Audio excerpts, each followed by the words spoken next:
evening, everyone, and welcome to another night of Malt Magic, the Forgotten Kingdom of Nylin. As always, I'm your Dungeon Master, Matt as well. Pre-warnings, as always, tonight's episode will no doubt contain some adult humour, adult language. Other than that, we're probably going to kick off straight away. Before I do that, I will say a massive thank you to Tabletop Audio, Battle Bards, for the audio that we use and the sound effects that we use during the show. And with that, let's get on with it and see the faces of our lovely players. Hello, everyone. Hello. Hello. Good stuff. So, last we left off, we'd had quite an adventurous couple of days. I think it was a couple of sessions at least. We had obviously made our way up the mountain pass, been besieged by winged creatures, which you now understand to be harpies, trapped ourselves in a cave system, and then navigated throughout that, found some dead bodies, one of which got thrown in a what could have been potentially source of healing and good feelings, so to speak, is now just bits and pieces and gore all over the place. Eventually made it through a big secret door into the tomb of the long dead king of Nylin. Few reveals there. And then made our way back through the cave, trying to find an exit. Discovered a spell circle of some sort. Didn't quite want to jump into it straight away. Decided to go back near to the entrance and retrieve the horses, which was always a win. Came to another runed door, or sort of spelled door, if we want to call it that. And this time managed to solve the riddle pretty quickly, or part of the riddle pretty quickly. Got the door open. Our intrepid rogue decided to do the very roguish thing of just going, fuck it, I'm going in this room, and was subsequently trapped and had a bit of discourse with a sword, which was in the centre of the room. Now has said sword on his person, at which point the doors opened, and also another passageway to the sort of the left or to the west on the orientation of the map opened up, and you were able to take said sword, lead the horses, and head towards the spelled circle, which, as you all stepped into it, teleported you high up onto almost at the summit of one of the mountains, or a mountain. The cold itself was a threat to both Anders and Kirik's lives, so you decided to try and find shelter when the shelter itself wasn't doing what it could have done, or providing enough shelter. Decided to get down the mountain pretty quickly, eventually coming to sort of the plains and finding a couple of paths, at which point, having decided to take one of the paths, a figure almost roared at you and stepped out. And that is where we begin our evening. You have all just decided to take this path, and the figure that stands before you now, in robes of blue, and the head itself, they have sort of the head of a lion, long flowing, very pale, almost whitish fur, and this creature has basically just roared at you, "Stop!" And that's where we are.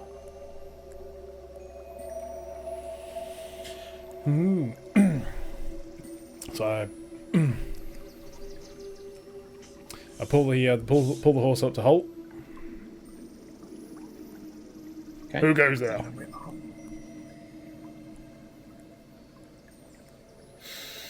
Can we see? Is it mine? Is it sort of dark light, but we can still see, or It's not? It was at this point, I think we were getting to sort of early evening, so the moon had begun to rise. The cold had definitely set in, hence the need to get down the mountain. You can just about see him. obviously in this time the light of the moon itself provides quite bright light. Okay. Not being able to see all that well if I've got one hand on the reins, I pull out Dawnbringer and light Dawnbringer. So Cool. I then get a bit of light so I can see this creature. Show yourself.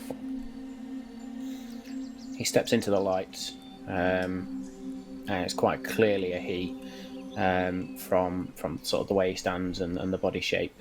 Quite muscular, from what you can tell underneath these blue robes, which you now see have sort of some goldish detail to them, runes in the detail, or just what look like some form of non-common language embroidered into the robes. As I say, this great mane of white or just off-white fur, fairly short lion snout. The eyes themselves, however, are almost an icy white blue. You have something of mine. So, am I also able to see from where I am situated on the horse? Just behind Now that Dodo? Dawnbringer is lit, there is enough light for you to see. And do I recognise the runes on his robes from runes I have seen previously, potentially in either the cave or the spellbook? Roll me a straight intelligence check with advantage.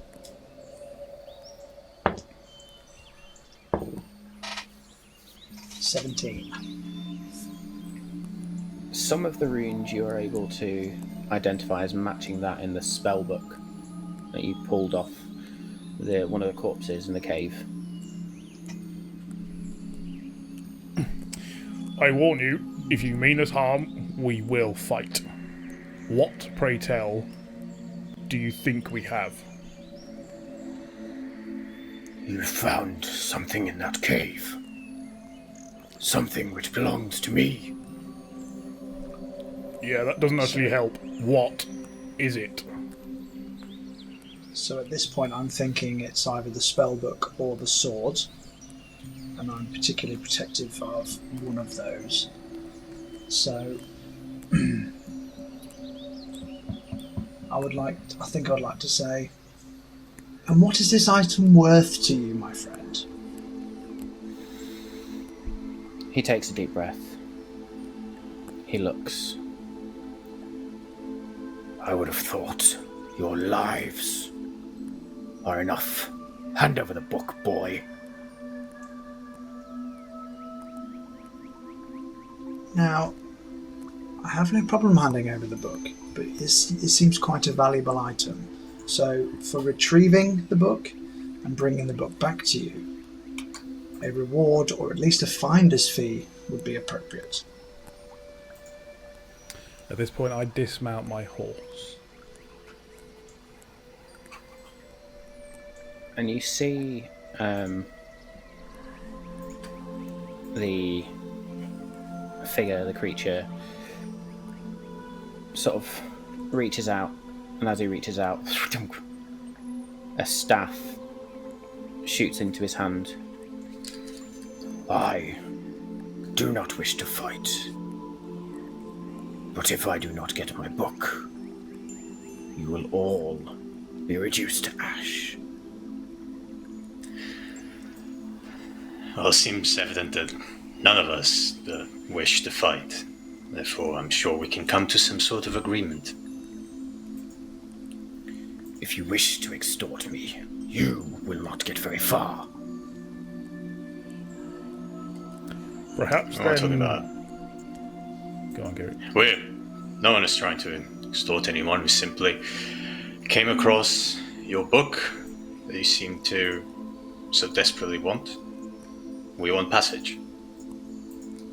Therefore, if we give you the book... Passage? And you... Passage to where? We have our own paths to go. Everyone has places they want to be in. Right? I do not own this road. I simply want the book. I kind of look at my peers to kind of gauge what they think I should do, because I'm having torn thoughts to continue toying with this man. I want to provoke him, but at the same time, part of me wants to see what my friends want me to do. I kind of look at Ander and I say, none of us have any use for that book, and we don't want to. We don't want to get involved in this. Doesn't seem like a fight that we should get in. And then I whisper, just give him the book. I nod Very towards well. Ander. And I reach into my bag of holding. I bring out the book. The book flies out of your hand instantly. He catches it. Thank you. Might we know your name, sir? I'm not sure. Such impertinent creatures deserve my name. Well, manners dictate that I tell you my name is Dargon. If you do not wish to tell me yours, that is your choice. But we are not enemies here. He looks around. Kirik Gravetusk. Can I just say my name? Nods. Continues to look around. Looks down at the book. I suppose I was somewhat hasty. My name is Ethereal. Hang about, have we heard that name before?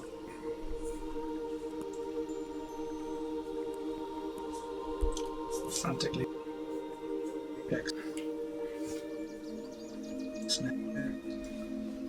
Is he saying that his name is Ethereal, or that his name doesn't matter? Sorry. The meaning of the word Ethereal is on the Ethereal's on the book anyway. So ethereal. ITHERIEL.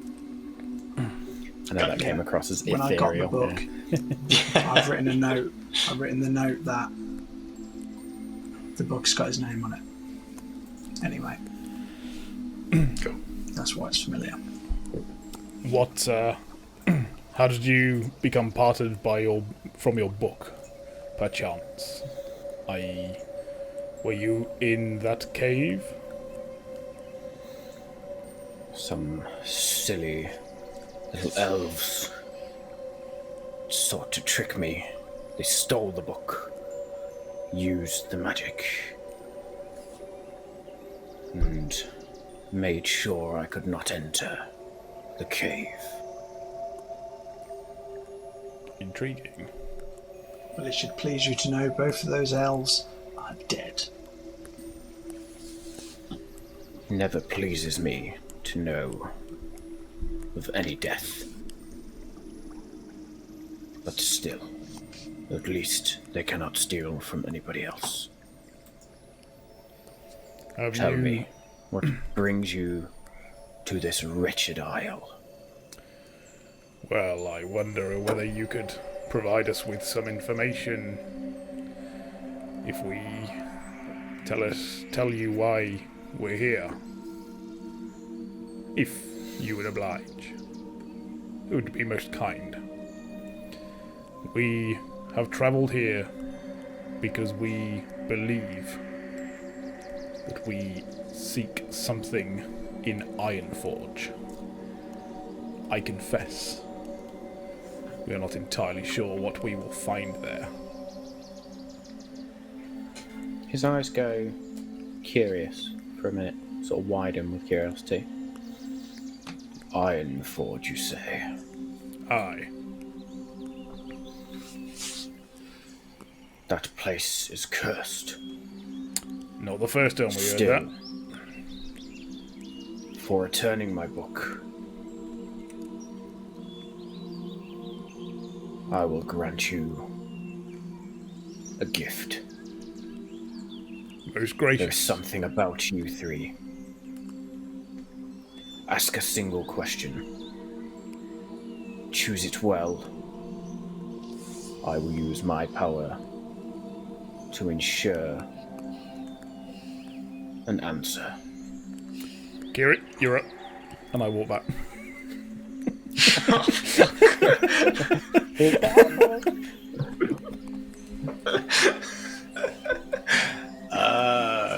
Shit. No, do you want to like pull together and we'll think about it? Just throwing him under, or I'll say to him, that is most gracious of you. We will confer for a moment, and we will get back to you if you are willing to wait, of course. Do not tarry too long. My time is precious. Of course. Move back to my companions, and I'll say, well, the first thing that comes to mind is to ask where Alakanda, your former master, was, or is at the moment. You're right, but unfortunately that could be old information by the time that we get to enact on it. Do we ask how we defeat him? Ooh, I like that. Or more pertinently, do we just need to know where we are? I'm going to take a punt that we do know where we are. Yeah, I was able to identify kind of like the general area last time, I think. If he has the book, in the book is a magic portal, can we not just ask him to portal us to Ironforge? That's not a question, that's a request. So we could ask that afterwards. Matt, would I know would Kirik know the general way that the spell teleportation circle works?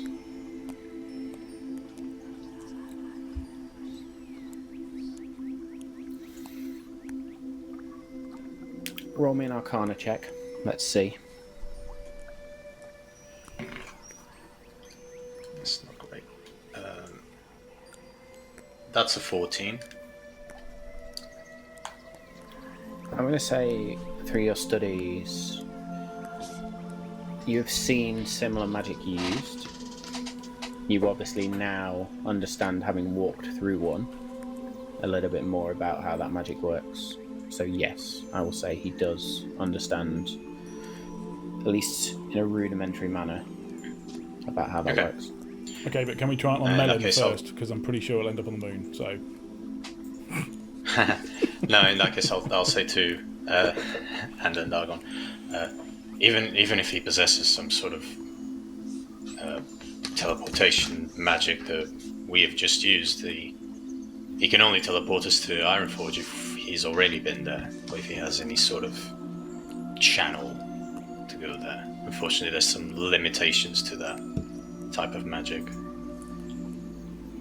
Alright. Understood. So, information about the Dark Eladrin. What's at Ironforge? What do we seek at Ironforge? Where are we? And how much does a pint of beer cost? All of the questions that we can think of. I'm sure we can figure that out once we arrive somewhere. So my vote would either be how to defeat the Eladrin, or what do we seek at Ironforge? I feel like that's a pressing matter. Is there any way we can combine those two questions?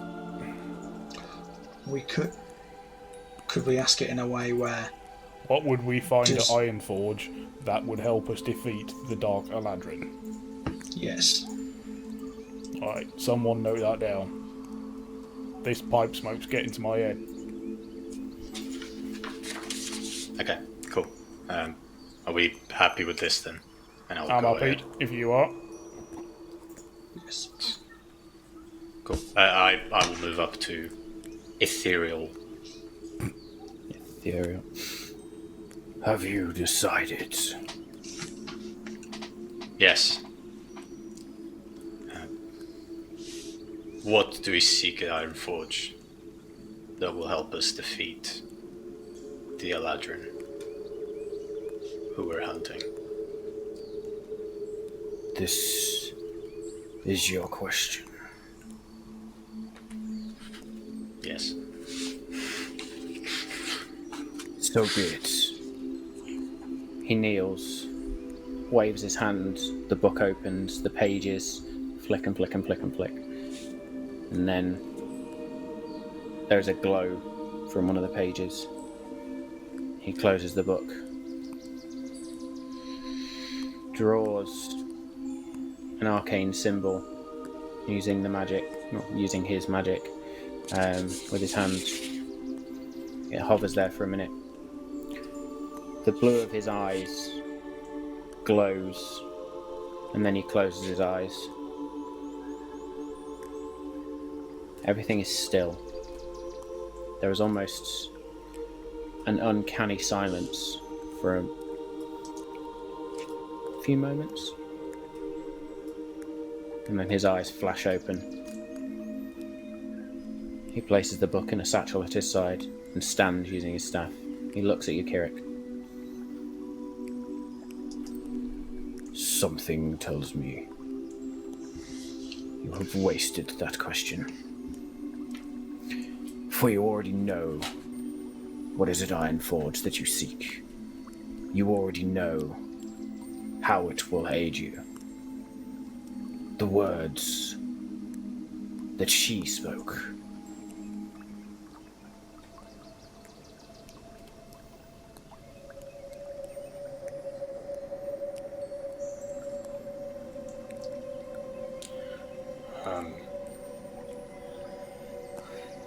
I thank you.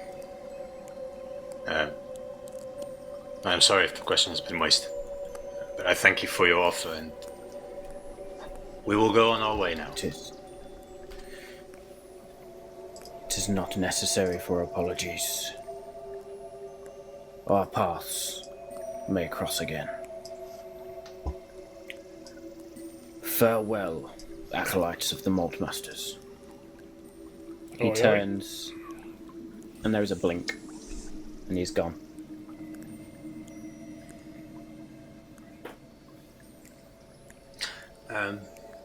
I'll move up to Dagon and Bothrid and say, seems like the question was wasted. Apparently we already know what we seek at Ironforge. I can only assume he means the words of the seer.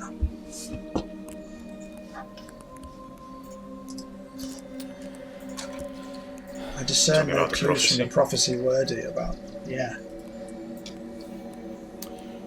Then let's hope the rest of, or at least more of the prophecy, is waiting for us at Ironforge.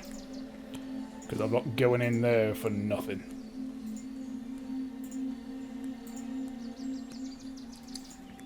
Okay. Well, what time is it? Am I able to tell? So, sort of. as you sort of look at the position of the moon, you get the idea it's probably around somewhere between 7 and 9 o'clock at night, something like that.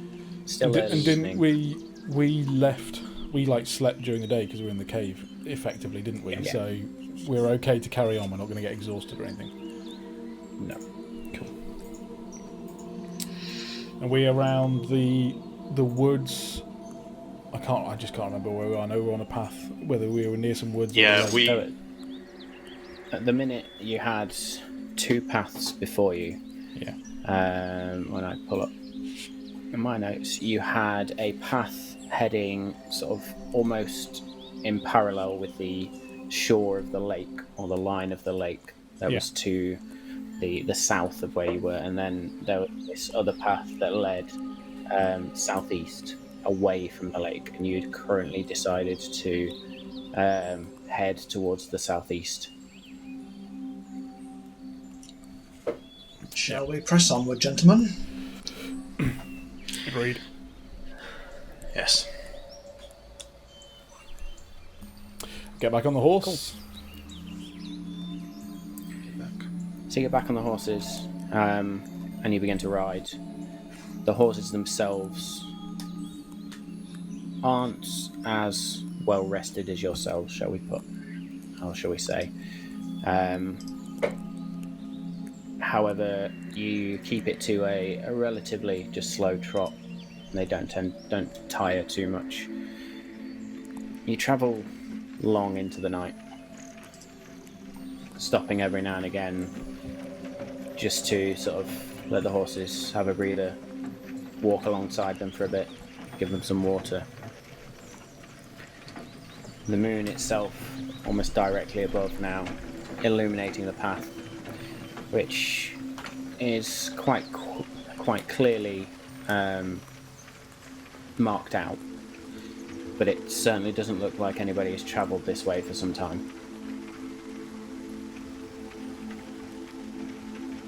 Eventually, you come to a sort of a rocky outcropping, if you like. You've probably been travelling for, I'm going to say, probably about 5 hours at this point. The rocky outcropping itself doesn't look in any way special. And this is the only other feature you see.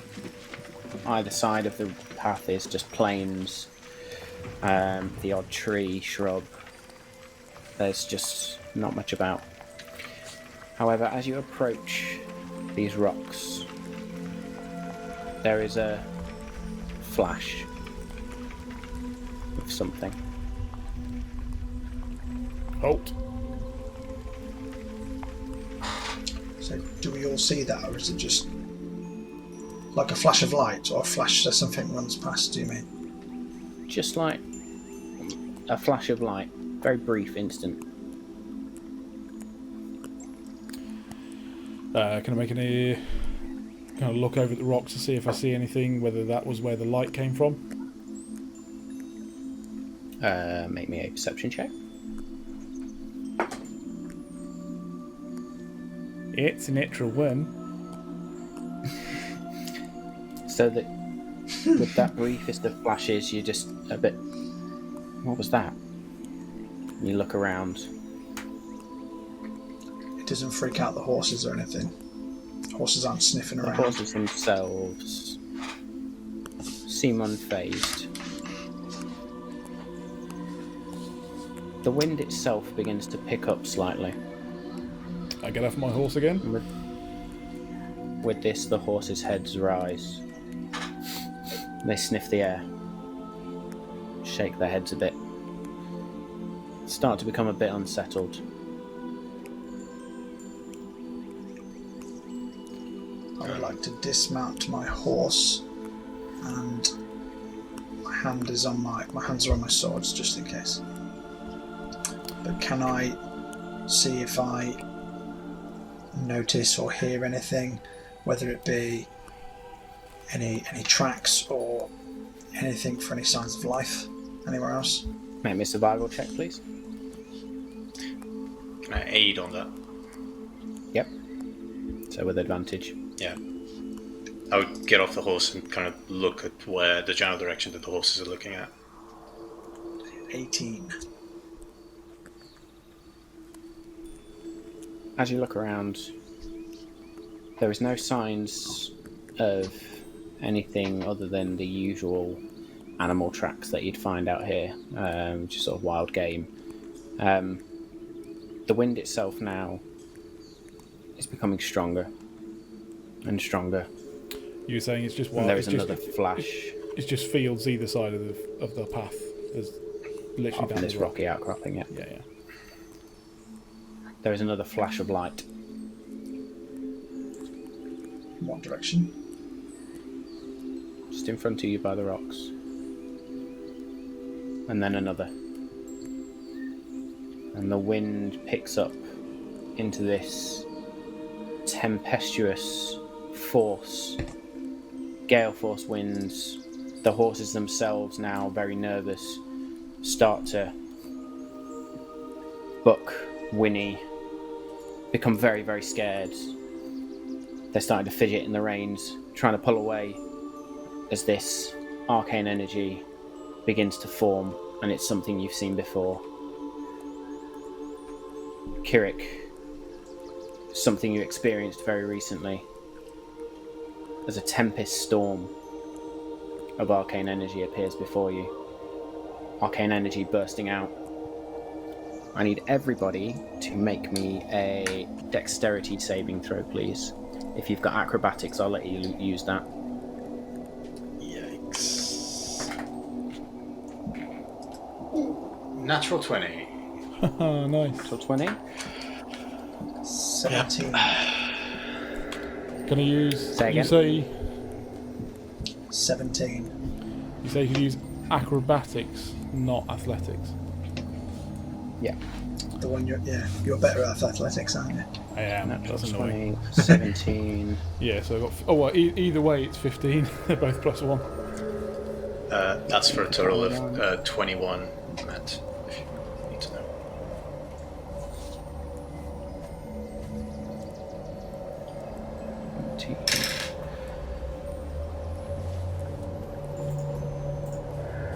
I just need to do Bothrid, and this is where I really need my Stream Deck button set up.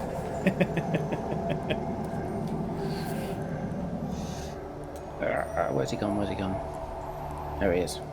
Can't see him for looking. So Bothrid also dismounts his horse, and he does have acrobatics. Can I say that we push the horses away or let go? They run, So I let go of my horse and let it sort of bugger off to where it Yep, feels that's fine. safe. So the horses themselves bolt Yeah. back up the path as this arcane energy just sparks everywhere. I will pull my hood up and go invisible. And I will bring out In my shield and anticipation. Dawnbringer. As you pull your hood up, roll me another dexterity check, please. This time with disadvantage. A save or just a check? Dexterity saving throw, sorry. Yeah. With disadvantage. With disadvantage. 12. So with the previous bursts of arcane energy, all of you managed to just sort of duck as these bolts of arcane energy come out. The minute Ander puts his hood up and goes invisible, the energy almost hones in on that, and a bolt strikes into you. Shit. The minute the bolt strikes you, the tempest gone,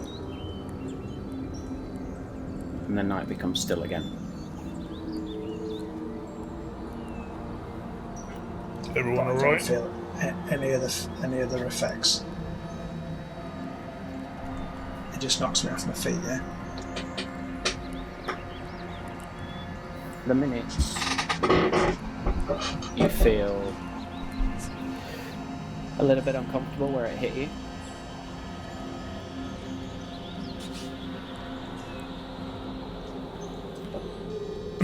Everyone alright? Are you alright? I think Amber? so. You seem to have been. Oh, I'm a bit winded if I'm honest with Hey. you, but I think it's safe to say I took one for the team. Can I look at the place where the bolt hit him? you can. Does it look? Does it look like charred or anything? Like burnt or? As you look at it, and remind me of the armor you're wearing. You've got mithril.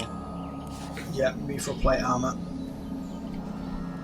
So this very light-looking plate on Ander's chest. There is definitely what looks like a scorch mark, and there are these purplish veins just fading from where they've hit the armor.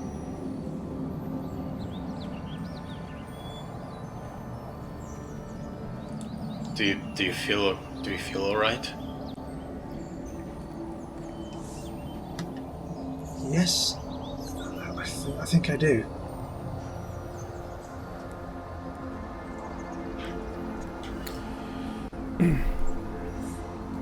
Regardless, I think we should grab the horses and carry on.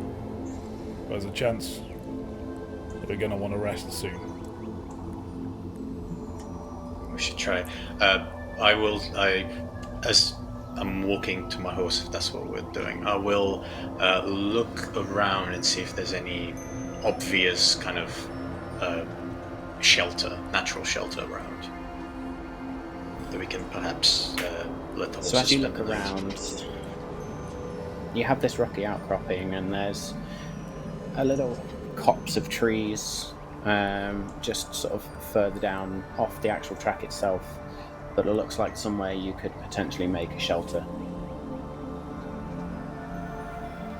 I point out. Set up camp.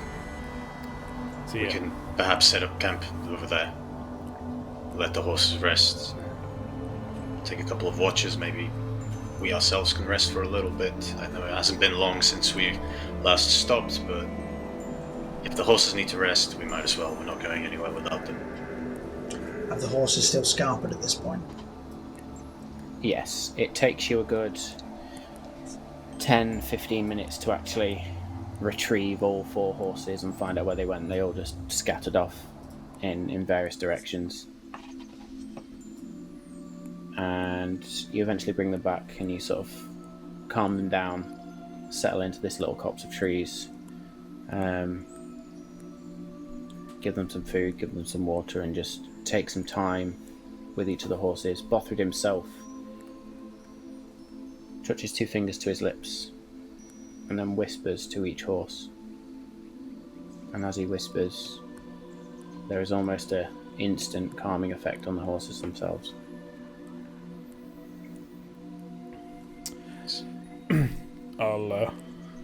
I'll take first watch. You guys need to rest.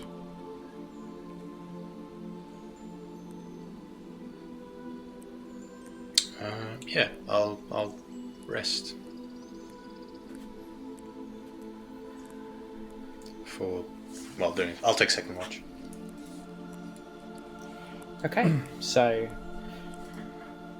everyone but Dargon sort of beds down for the night. Bothrid himself almost pulls the horses around, positions them around himself, and takes a bit of position in the middle of them all.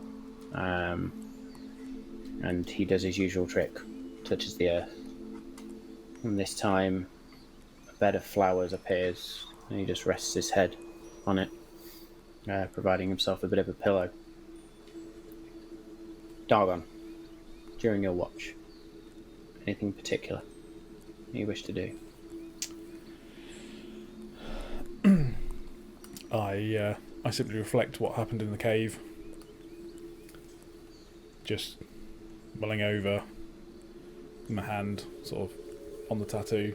Can't really feel anything because it's just a tattoo, but just thinking, just wondering As what your it's all hand does about. pass over your chest, you can feel the outline. It being almost like a fresh tattoo. You can feel that slightly raised skin, where it's been almost seared into the skin, if you like. I just trace it with my hand, with my fingers, and just, thinking this is hopefully along the right lines. Wants to be able to fight for something, and admittedly wants to know that with the help that he will get, that's going to be the right thing to do. He's glad to actually just be fighting for something again, more than just to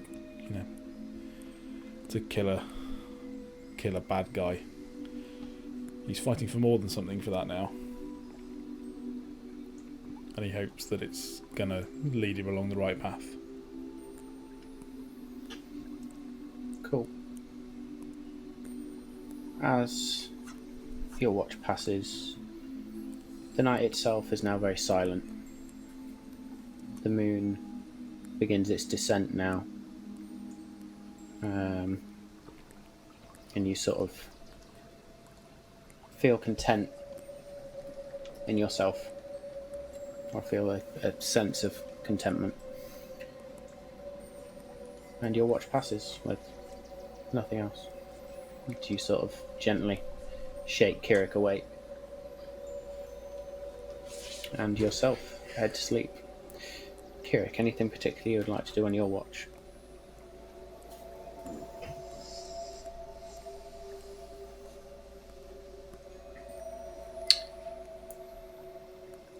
I'm gonna try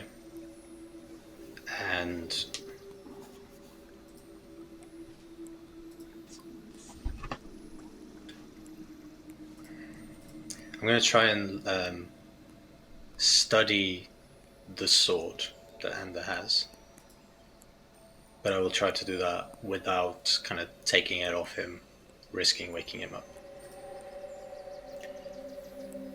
So you take a seat near where Ander is sleeping. Ander has actually taken the sword and just laid it next to him, within reach. As you look upon the sword, as mentioned before, the blade itself is a very polished, dark metal. Almost no damage on it. It doesn't look like there's been very much wear and tear on it at all.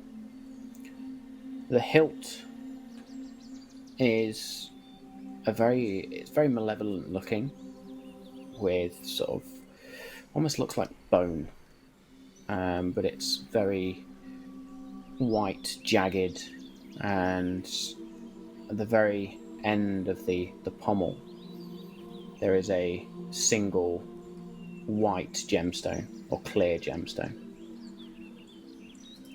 As you look at the hilt, there is a red gemstone just below, or just where blade meets hilt itself. Make me an Arcana check, please.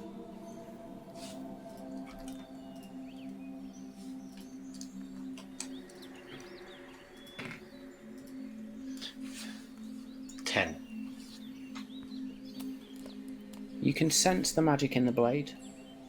You have no real understanding of it. Now, if you wish, you can make a history check to see if you've heard of the blade. And as you do so, if you choose to do so, just give me some idea of where Kirik may have picked up this knowledge about this blade, if he was to have discovered anything.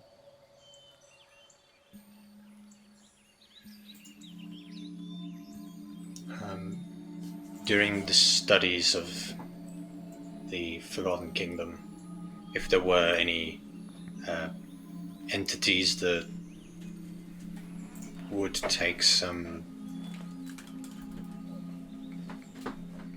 particular position of power within the kingdom, powerful mages that might have found a way to transfer some sort of conscience to the weapons.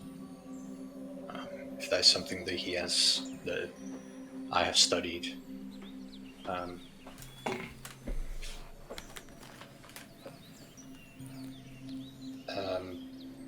That's 20. Okay. Natural 20. Dirty or 20 in total? Dirty 20. 20 in total. As you look at the blade, look at its features, ponder on it and think back to your studies, you know that there are fabled, sentient weapons. Nile in itself, due to the almost pure arcane magic that is ingrained within the land itself, allowed mages and other people that could wield and bend that magic to create items of all kinds. This blade doesn't necessarily appear in your notes anywhere, or you've not read anything specific about it. But you do know that some of these blades were created, or some of these weapons, I should say, were created for the purposes of good, and others were created for the purposes of evil. Just in yourself, the way you view this blade, the way it's been with Anders so far, and the things he's described to you, you kind of get an inkling as to what you think this blade itself may have been wrought for, produced for, enchanted for. Okay.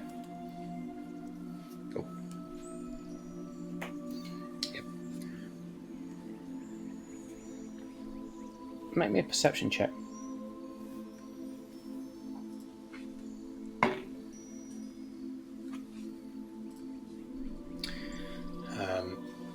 Perception.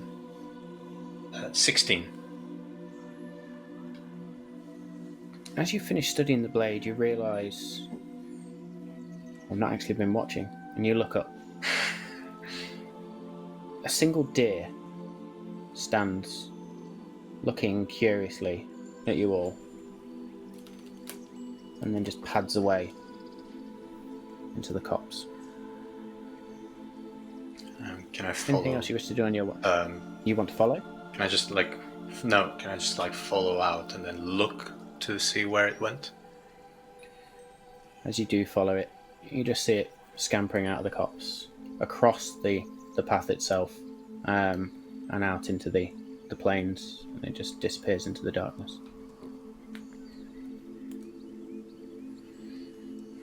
That'll be everything. So you return. Who are you waking up?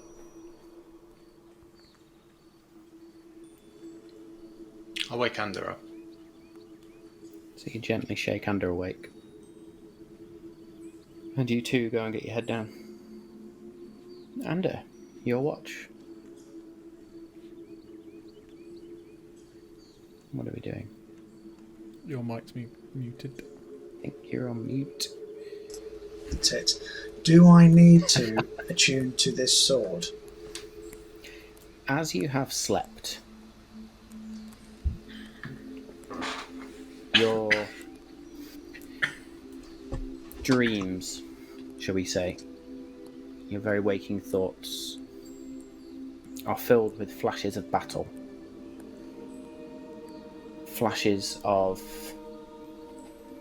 gore and blades slicing through creatures, slicing through humans, elves, all kinds of different creatures.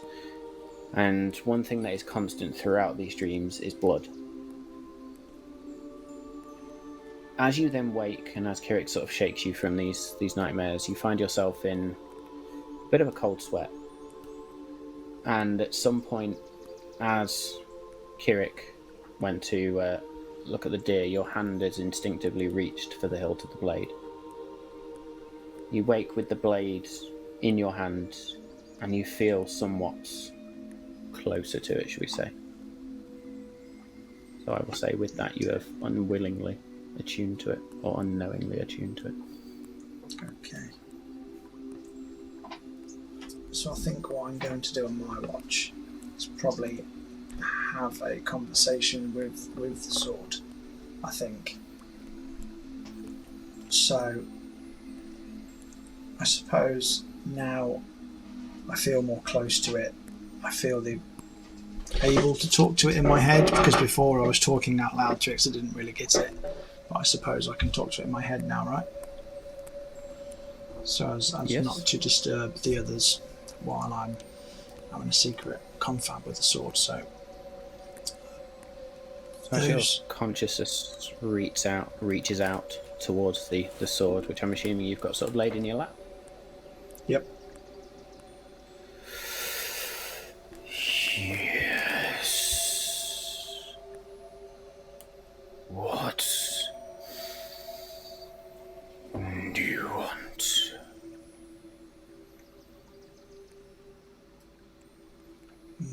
my visions, my nightmares, are these visions of your past victories? Am I seeing real events? Or what is to come? You are seeing what I desire. You have yet to feed me. Did I see that deer? Or did it scarper before I woke up? You did not see the deer. Okay. I noticed there were tracks of game prior to me getting shot with some bolts of arcane energy. Does the moonlight allow me to track any animal tracks to try and hunt one down? Because I want to try and kill one for the blade. Make me a survival or nature check, please. Yeah, he rolled a natural 20, didn't he? 26 altogether.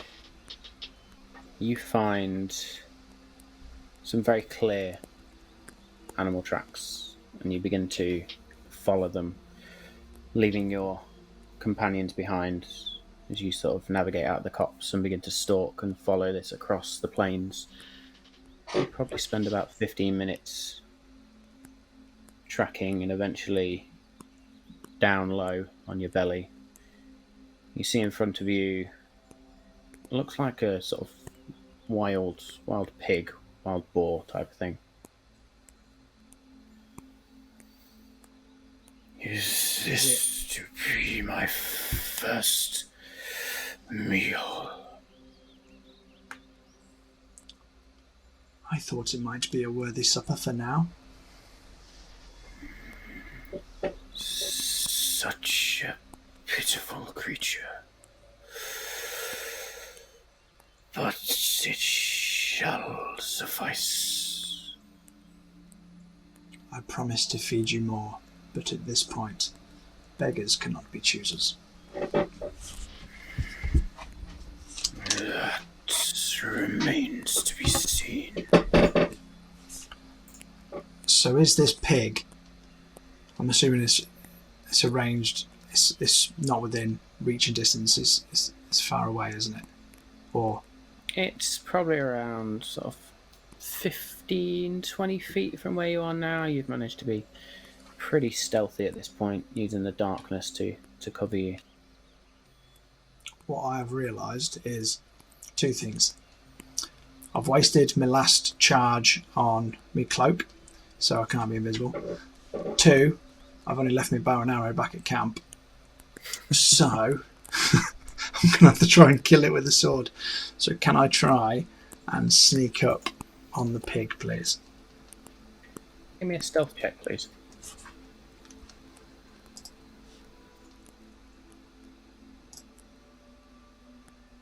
25. Luckily I'll get advantage on stealth checks. Okay, you manage to sneak up to within melee range of this creature, we'll say. So you just managed to sneak up, slowly crawl behind it, as you just now hear it sort of grunting and snuffling and clearly searching for bugs and stuff in the long grass and the dirt. And I want to kill it in such a way so as not to make it squeal to alert others or anybody else in this area of what I'm doing. So that would either be through the back of the head, through the throat. I'm going to say roll to hit with advantage. With, I haven't got the weapon in my equipment yet. So I'll just do like a sword. Refresh your character sheet.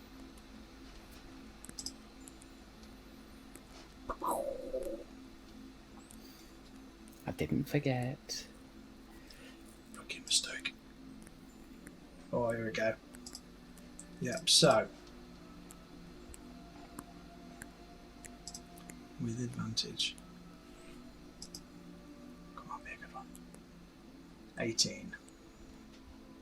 Okay, so you do manage to strike this creature. I'm going to say roll damage, and you may also add your sneak attack damage as well. Get in.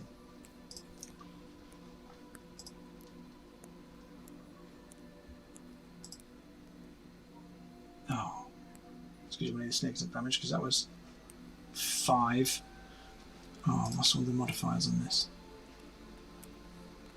When you hit a small or larger living creature with this weapon, the creature takes an extra 2d4 necrotic damage. Okay. And you regain hit points. So I regain hit points equal to half the amount of necrotic damage dealt. Nice. So it's a small creature, isn't it? So that counts for the 2d4, right? Mm-hmm. Which is, oh brilliant, 2 1s. 2 points of necrotic damage. Okay. But I'll get Sneak 1 attack. heal point back, so that's a bonus. And then my sneak attack. Rolling Michael. 11 on the sneak attack. So with that, you manage to just lance forward with the blade, and as you lance forward, in your mind, you just hear "yes" as the blade strikes true.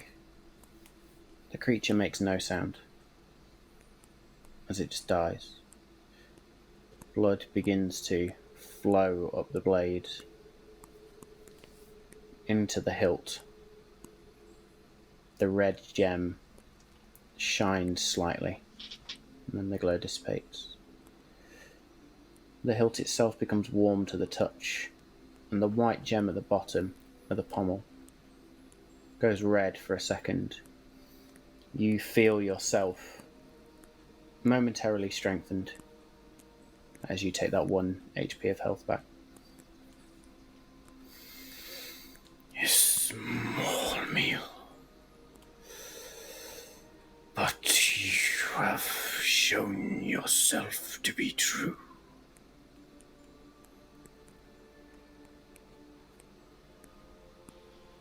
I promise to feed you as often as I can, but it may have to be little and often with creatures such as this.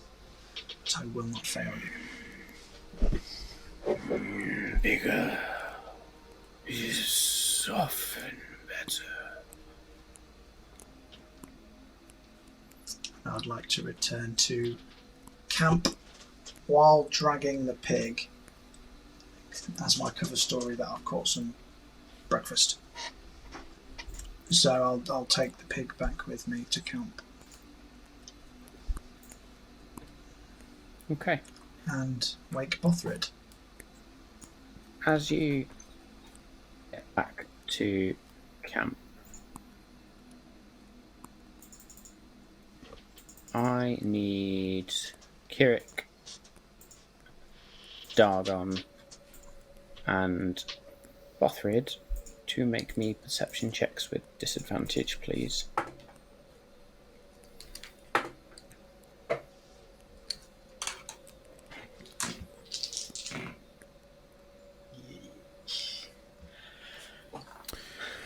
Uh, 12. Okay. Kirik? 6. Okay, let's see how Mime Man did. When his character sheet loads. I'm in a deep sleep.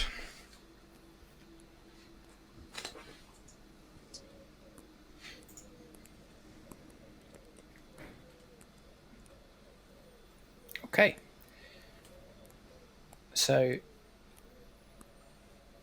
all of a sudden, and as you approach, there is a piercing howl, and you are all awoken. Or the rest of the team are awoken. Kirik, as you sit bolt upright, a snout dripping with drool, snarling, is right in front of your face. Dargon, as you sit up, you see 10 wolves now surrounding the group. Fuck. You also then see Ander come walking, and he stops as he then sees these wolves before the rest of the group, or surrounding the rest of the group. Just a stage thing. I can only attune to 3 items, and the sword is my 4th, so I need to get rid of 1. You do. But also, it's worth just reminding the group that I've left all of my weapons, and I only have the pig and this sword at this point. So at this point, depending on whatever we're allowed to do, I would say that I would... Can I see the wolf that is closest to us, and I presume that is the one that is at, in front of Kirik? Was that my perception? I'm not going to say that it requires perception. It's quite obviously... That's obviously the closest one. Yeah. My immediate reaction at that point would be holding out Dawnbringer and firing magic missile directly at it. Everybody roll initiative, please.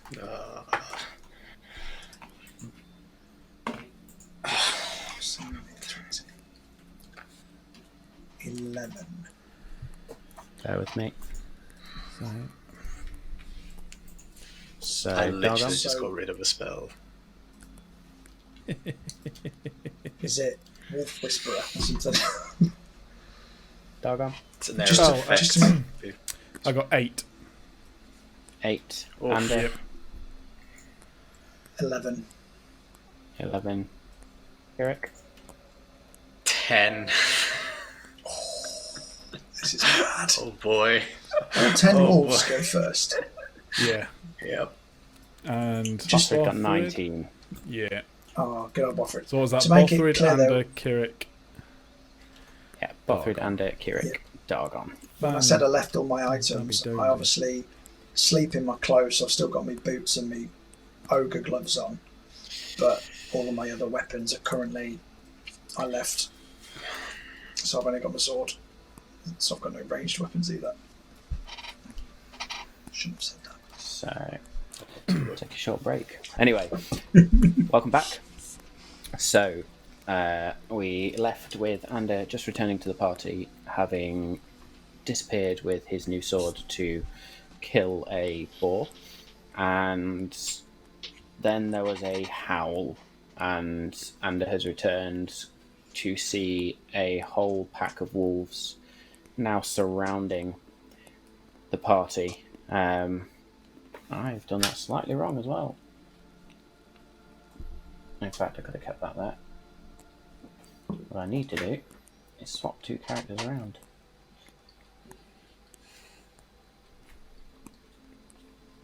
So, Kirik currently has 1 wolf right up in his grill.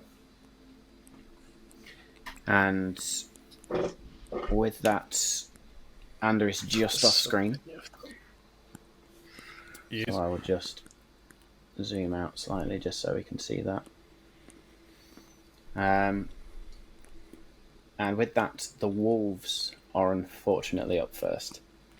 So the one that is right in, and we'll do it this way just for the sake of me being able to track.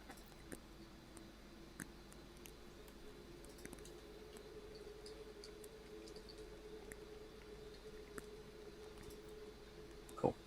The one that's right up in Kirik's face is going to attempt to bite you, which is going to be a 21 to hit. Yeah, that hits. You take 7 points of piercing damage, and I am going to say, actually, you are already considered. I'm not going to say you're prone, but you're sat up. So I'm not going to need you to make a strength saving throw on that for now. We are then going to have. He is going to. No, I knew that was going to happen. I'm going to go. So this one is going to run up and is also now going to attempt to bite you and does so with an advantage because it's pack tactics. So that will be 22 to hit. Yep, that hits. That will be 9 points of piercing damage, please. Mm-hmm. I'm going to say C stays back for now. D, however, is going to run straight up to Dargon. It's going to attempt to bite with a 18 to hit, mate. Oh, just hits. Cool. So you take 7. What the hell's going on here? Oh, joy. It's alright, we had a momentary attempt to restart then. So 5, 6, 7 points piercing damage. Lovely. And then E is not going to move for now. F is not. G is going to also run up.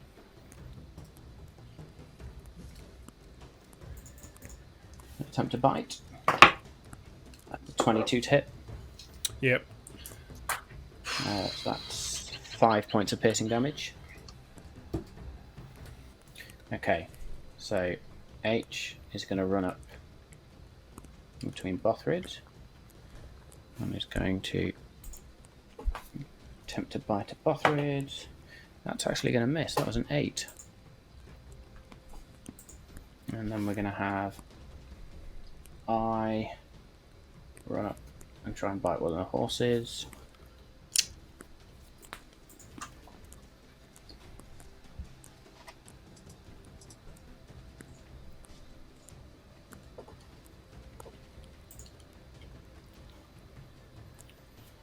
Which is going to hit, because that is a 22 to hit, and that will be.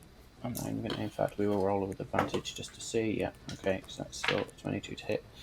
Luckily, only 4 points of piercing damage. As I then grab my notes.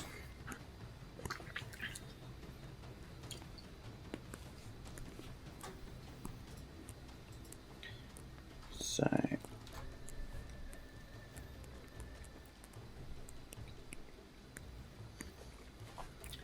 And I'll say J just moves up to there. Cool. So that is the wolves. Bothrid, having just been bitten in the face.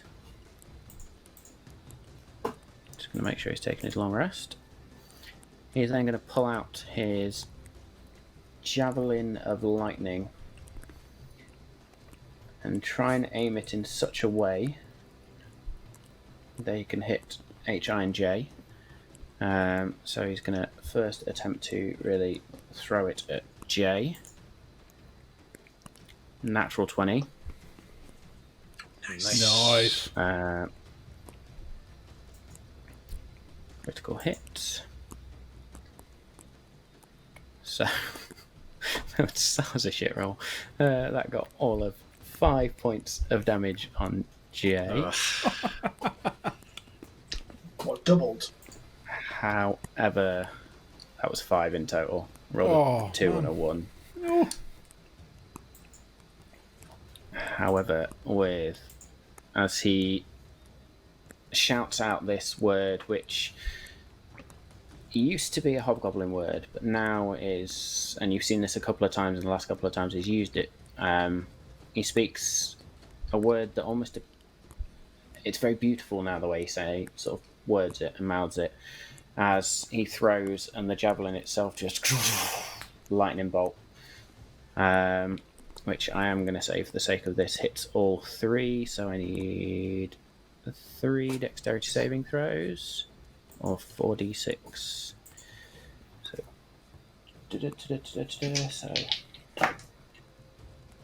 that's 1 save, 1 failure, and 2 failures. So I'm going to say H saves, I and J fail. So that's then 1, 2, 3, 4.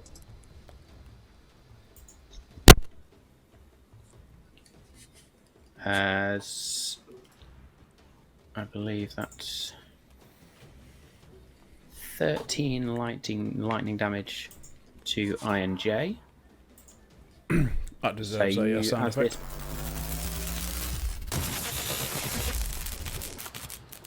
As it does that, I and J just disintegrate into ash. H takes 7 points as the initial bit of the lightning bolt just sears this wolf's sort of the top of the wolf's back, and it's seriously limping at this point. Not looking good at all.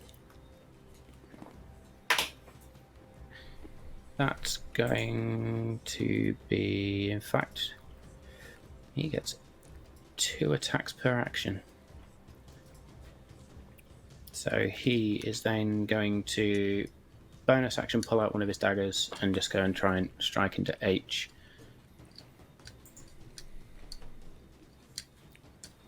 .22 to hit. Whee! 4 damage in total, which was the magic number.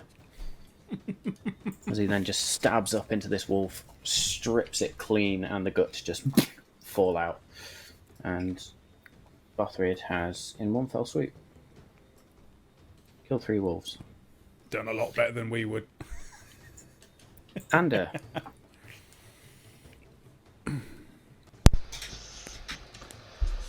So, having only my sword and my range weapons, I was toying with the idea of trying to throw the pig to distract the wolves, but that would waste an attack, and seeing how Bothrid just bested them, I shall just run up behind E and attack him two-handed with my sword, please. So 5, 10. He's not currently 15. engaged with anybody though, is he? No. So I won't get a sneak attack. But coming at him two-handed with a 24 to hit. I'll do the job. With 12 piercing damage. Sorry, slashing damage. Okay. How do you want to kill this wolf? I'm literally just going to run up behind it and stab it right through the space of its skull. And again, as you stab this sword through the space of the skull, gravity does not take any effect on the blood. It almost is just drawn up the blades. That red gem again glows, warmth through the hilts. The white gem turns red for a second. You take a certain amount of health points back. And then in your head... Do I get the health points back, though, if I didn't deal any necrotic damage? If I already killed it before I did necrotic damage? Fair enough, yeah. And also, aren't you on full health? He is probably in full health anyway. And I'm pretty sure he just quit. May have accidentally hit the wrong button. Well, we'll carry on. Having all the technical difficulties. There he is, he's there. Can you... Yeah, we're back, we're back. Just walk, please.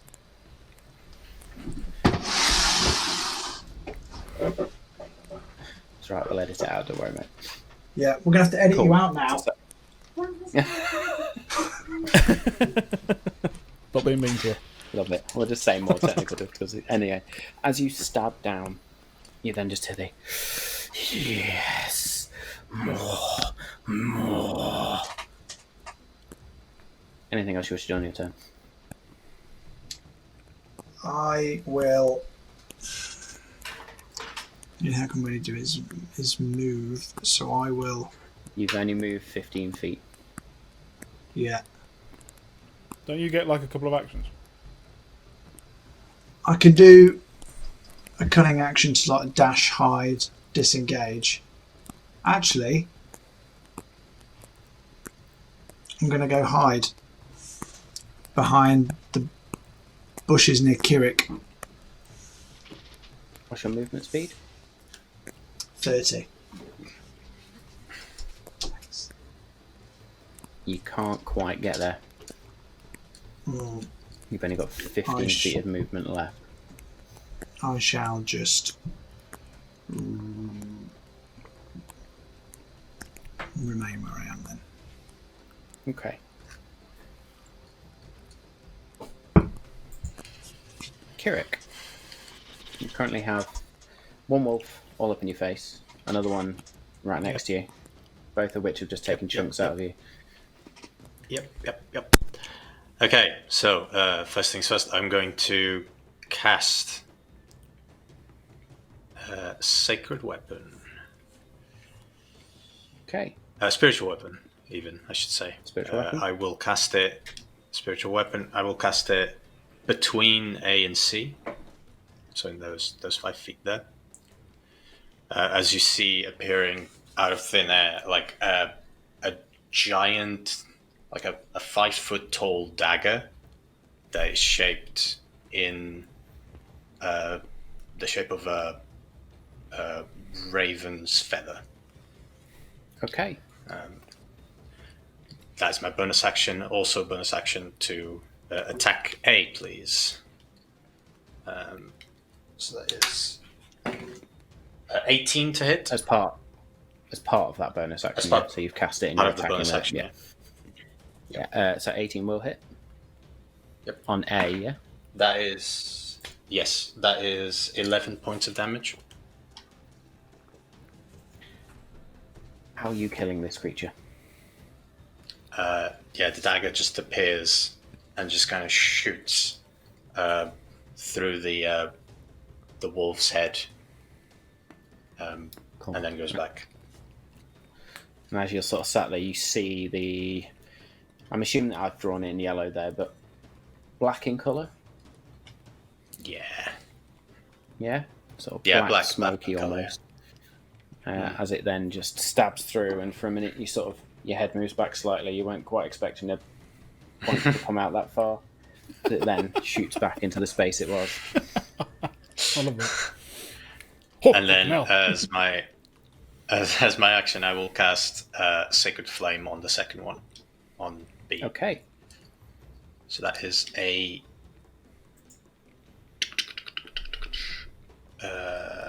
dexterity save, please. Dexterity save. Natural 20. Oh, That is annoying. I believe it doesn't take any damage. Yep. So nothing happens. So as you reach out and sort of black flames begin to lick over the creature, it just steps back, sort of shudders slightly, and the flames themselves just dissipate. Fair enough.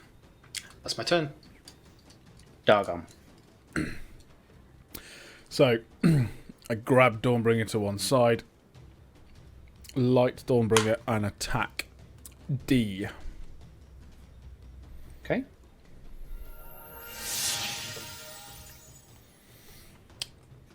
For a 14 to hit. Will just hit. Oh, that's lucky. Rolled a 4 plus 10. Jesus.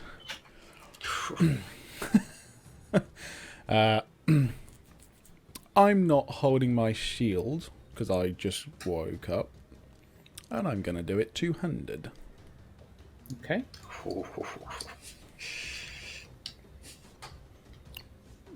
Just having to remember what the difference is. 1d10. On D10, yeah.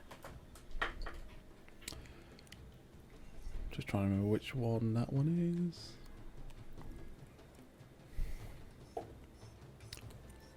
That is 14 points of damage. Yeah, okay, how do you want to kill this one? Presumably it's in front of me, so as I sort of swipe through, the sword's going to go, the hilt's almost going to go under its neck, and it's just going to sort of, the radiant energy just go through the sort of the body of the wolf at an angle as it goes through. Okay, so you effectively, as you just whip the blade up, just bisect through this wolf, and the two halves just fall either side. And with my second attack, I will go for, is that E next to me? I think it's meant to be a G, but G. The wolf next to me. So I'm going to... Oh, that's better. 27 to hit. yeah, that'll definitely do it. And that will be 13 points of damage.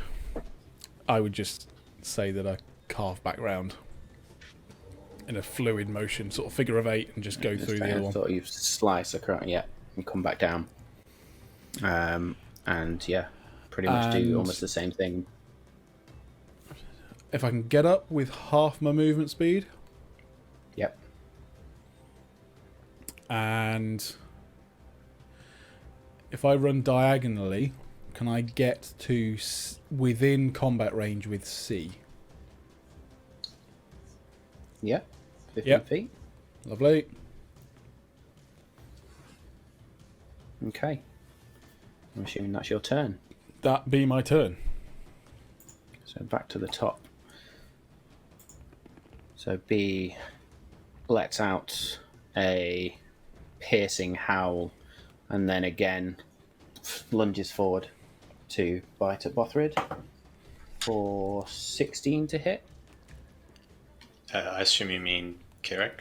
Yeah, sorry, I meant Kirek. Yeah, 16 hits. That's right. 16 hits. That will be 6 points of piercing damage. And I don't think you've got up yet, so it doesn't matter too much. Nope. C, now faced with Dargon, is just going to literally lash out and try and bite him. For 12 to hit. Nope. Not even without my sword. And then F is going to dash straight up. Let's just delete that, shall we? It's going to come up behind Dargon. When White Ball catches up. There we go. And it's going to bite at Dargon for an 11 to hit. So neither of them hit. And over to Bothrid. Bothrid at this point is... Let's have a look. What's Bothrid going to do?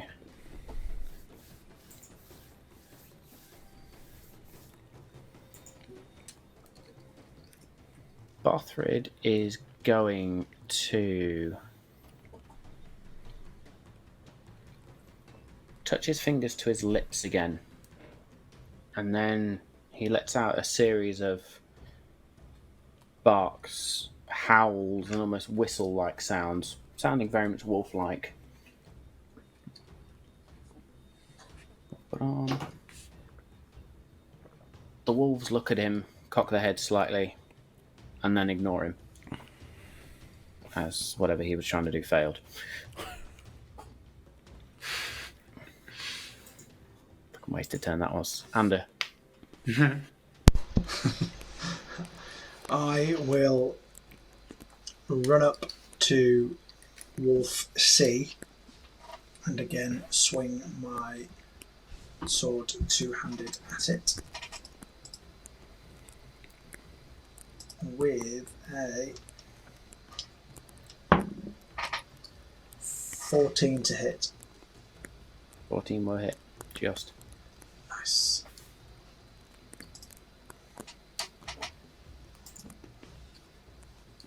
The dice roll has been So I'll use real dice with a 13 slashing damage.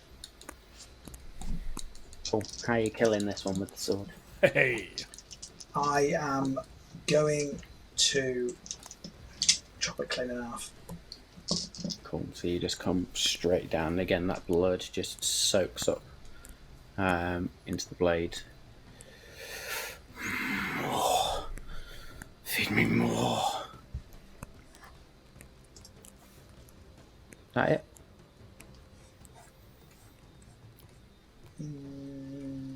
Yes. Kirik. Spiritual weapon, bonus action to attack the wolf B. Okay. That is 16. That'll hit. I believe it's. Sorry, first time using the spell. Yep. Cool. Maximum damage. So that is 15 points of damage. Again, this smoky black dagger-like blade just shrink into B. Just slumps down dead. Cool. I kind of like grab the weapon as a like Yondu in Guardians of the Galaxy. Love it. And then as an action, I will cast Toll the Dead on the other wolf. Okay, I'm gonna move. That is a wisdom so saving. Wisdom saving throw. Wisdom saving throw. As he's killing that one, I'm going to turn to Under and said, "That was my kill." 15. Oh, 15 is my save DC, so it makes it. Okay. No damage? You did wisdom, right? Sorry, did I say wisdom? Yes. Cool, yeah, no damage. So yeah, the bell's kind Have of I got ring. time to reply to Dargon before the next round? It's 6 seconds, isn't it? Dargon's go as he turns to you and says, "That was my kill." You have an opportunity to respond quickly. Now, you must learn to share, Dargon. No. I spin round because I was looking at the other wolf, and I attack F for 28. Yeah, that'll hit. Jesus. And another 14 points of damage, and I carve it in half. Straight, just down. Like a side of deer. That when you see him hanging in the Okay. bunches. Sorry, 20 vegans.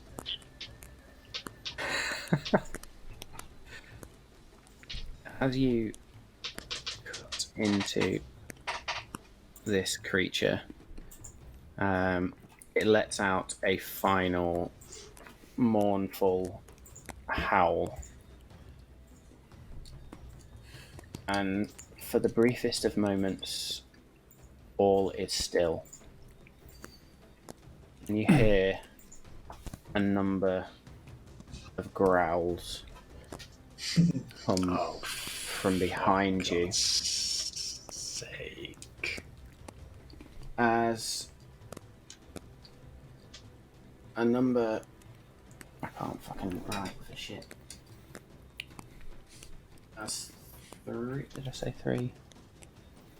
No, that's 2 larger wolves Dial magic. now step out of the woods behind you. Is it the same initiative order? I'm just working that out as we go now. It is the same initiative order, so we're going to go back to the top of the round. Just did you say 2 direwolves or 3? 2. And I have given the game away by saying that, but I think it's kind of obvious that a bigger wolf is a dire wolf. Yeah, As these sorry. two, that's cool. As these You two wrote very, DWS on him. yeah, I did. It's more for me than you guys. I could have just written A and B, I suppose. But as this huge, bigger than you guys, wolf now steps out, or two of these wolves step out of the trees, letting out these subtle growls. Bothrid, from where he is going to take his longsword, run past that horse, and drive straight up to Direwolf B, raging as he does so. Gotta love a rage. So you see just spittle begin to flow or fly out of his mouth as he runs up and rages. And he is then going to attack with his longsword, which almost hit a natural 20, and there's an 11, which I don't think is going to do the job. Does not. So he misses once, swings again. Oh, I think that just meets. Just manages to hit with the second, because he's swinging two-handed. And that is 7 points of damage as he cuts into this creature. Cool. Ander. Which wolf is closest to where the rest of my equipment and weapons are? I'm going to say A currently. So I'm going to run up to Direwolf A and just try and cleave him two-handed with my sword. It would be an action to pick anything up at this point, would it, Matt? It counts as a bonus action, I believe. As 19 to hit.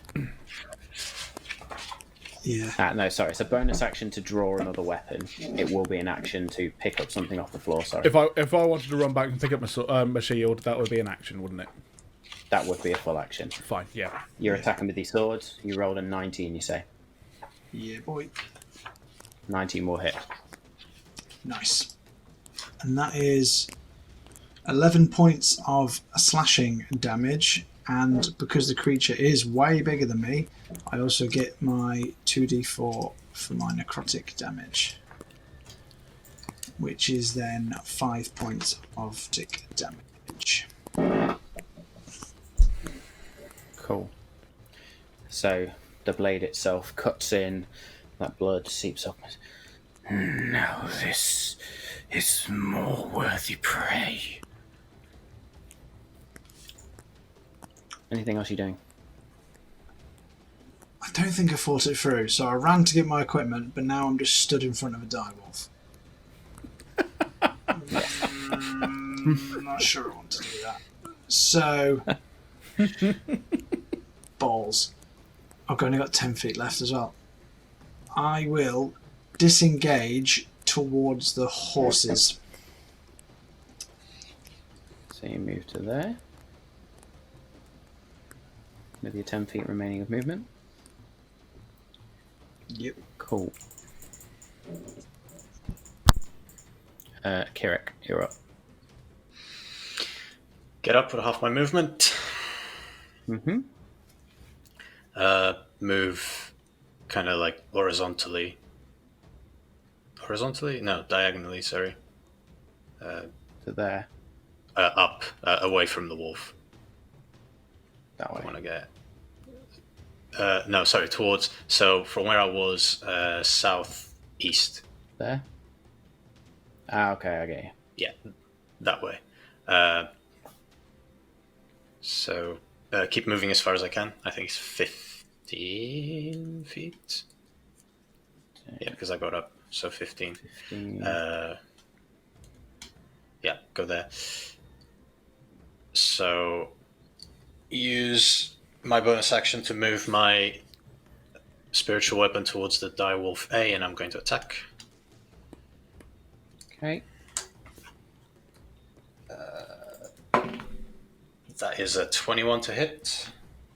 21 will hit. And 7 points of force damage. As again, the black smoking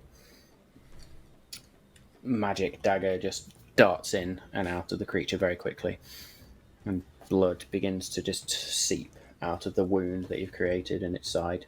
This creature is now bloodied.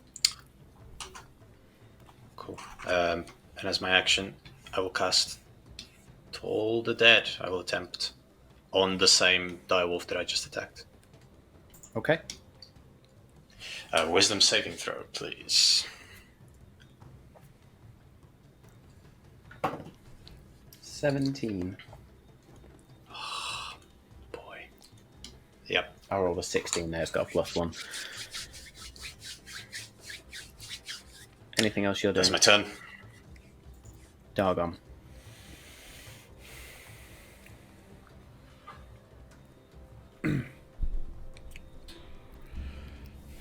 I'm going to run up to A. Sorry, 10, 15, yep. I am going to use the cantrip Booming Blade, which requires an action to hit.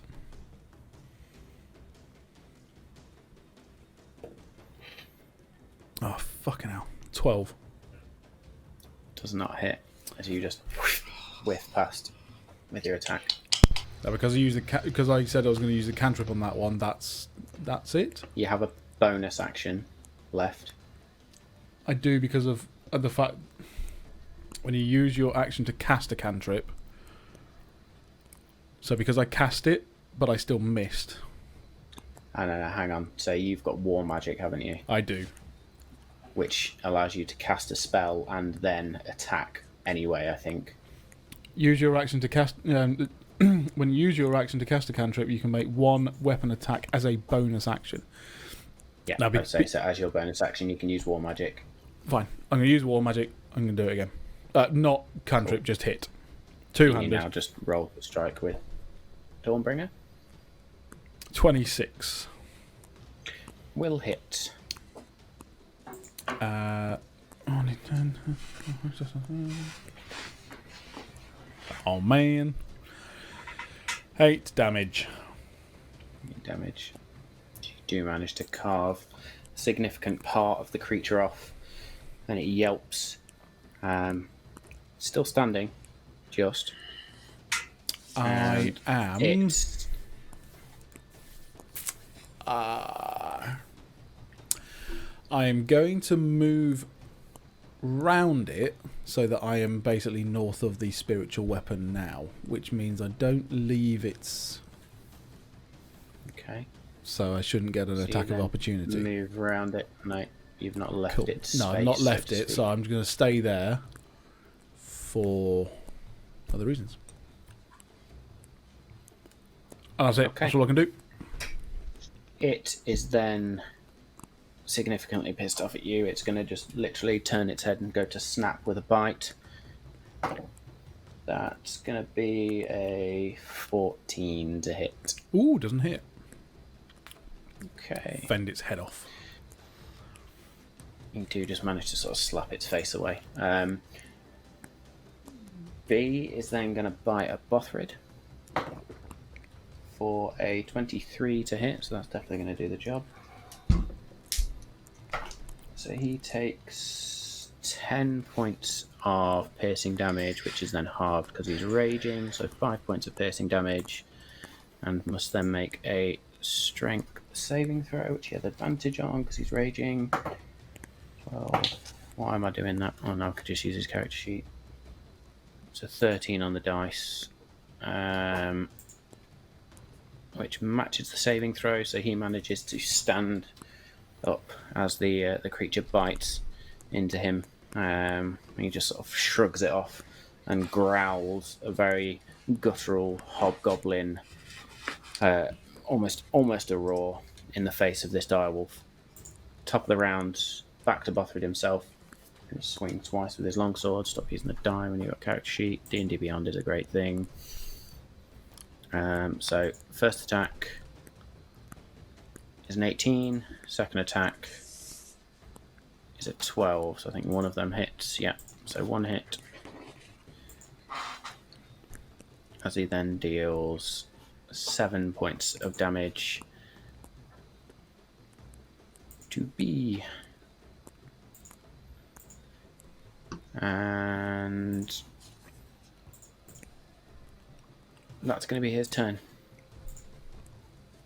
Ander. Right, noticing that Direwolf A is now distracted and engaged with Dargon, I'm going to sneak attack it.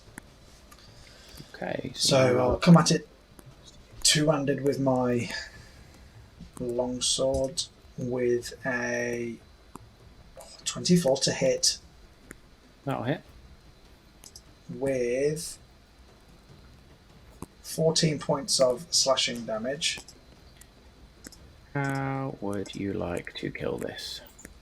Well, I didn't even have to all the rest. So, getting caught up in the frenzy of the battle with the sword now, I'm going to stab it, then just keep stabbing it and stabbing it and stabbing it like a psychopathic madman. Crime of Passion style. So Dargon, you do again an almost kill steal move. See Ander dash up, raise the sword, and just Ander in your head. Yes, give in to the rage. Kill, feed. Anything else? No, I can't pick up my gear yet, so I will just... Oh, actually, I kind of want to protect the horses, but I don't think in my current state I would think that. So no, Okay. I'll stay where I am. In your current state, you'd kill a horse. Yeah. Okay, Kirik, you'll go. Cool. Bonus action, I will move. I think I can move. Yeah, I can move it 20 feet. So I'll move my spiritual weapon next to Bothrid. Yeah. You move And there. I'm going to attack the direwolf. 17 to hit. Yeah, I'll do the job. And that's 11 points of damage. As the phantom light blade darts in and out, blood again starts to piss out the creature. Now bloodied. Cool. And as an action, I will kind of grab my holy symbol, look at Dargon and say, "This one's yours," and I will cast Channel Divinity, so Path to the Grave, on the direwolf. 5, 10, 15, 20, yeah. So the next attack, next time an ally attacks, the creature is vulnerable to all the attacks damage. Nice. So again, this, as opposed to some of the sort of divine effects you've seen before, Kirik grabs hold of his holy symbol, and in a slight change for him as well, black flame again briefly flashes over the creature. Dargon. Nice. I mean, I'm going to run up at full speed beside it. Yeah. As I You do. pelt up. Two-handed. I'm expecting Good. some sort of anime sword run here. Yeah, so an 18 to hit 18 will hit. for 16 damage. Is that what you've rolled? As in a 9 plus 7. No, I So rolled an 8. sorry, I'm just making sure you've not doubled it for me.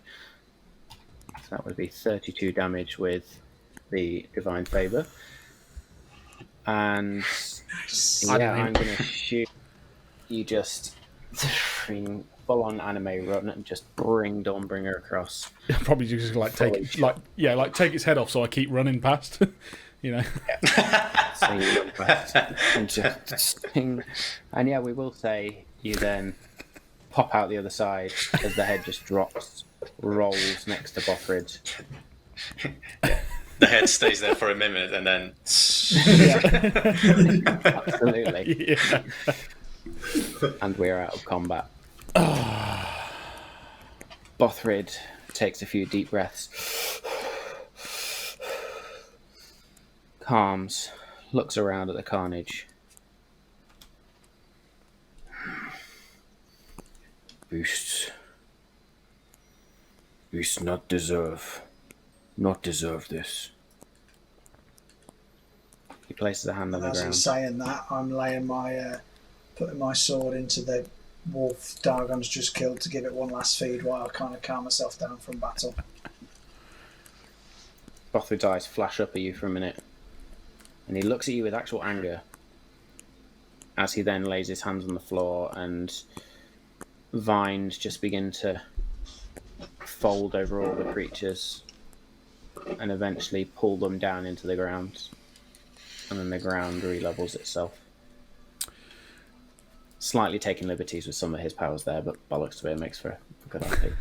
Yeah, it was cool. Do I notice both Ander and Bothrid's sort of actions and reactions? Make me a perception check. Whilst this is happening, I'll go over and cast a little first level Cure Wounds on the horse that was hit by the wolf. Cool. Uh, 11. Okay, let's just finish that cure wound. Sorry, I'm Sorry, yeah. hit points. That's okay. 8. Okay, back to full health. And I'll dispel spiritual weapon. As the phantom blade just dissipates. Dargon, it's quite easy to see the anger that flashes in Bothrid's eyes, and in doing so, we will, for the sake of this, move Ander up to there. You then see Ander withdrawing the blade for sort of the final time as the body then sinks into the ground. And there's almost a mad look to Ander's eyes. Again, not difficult to see at all.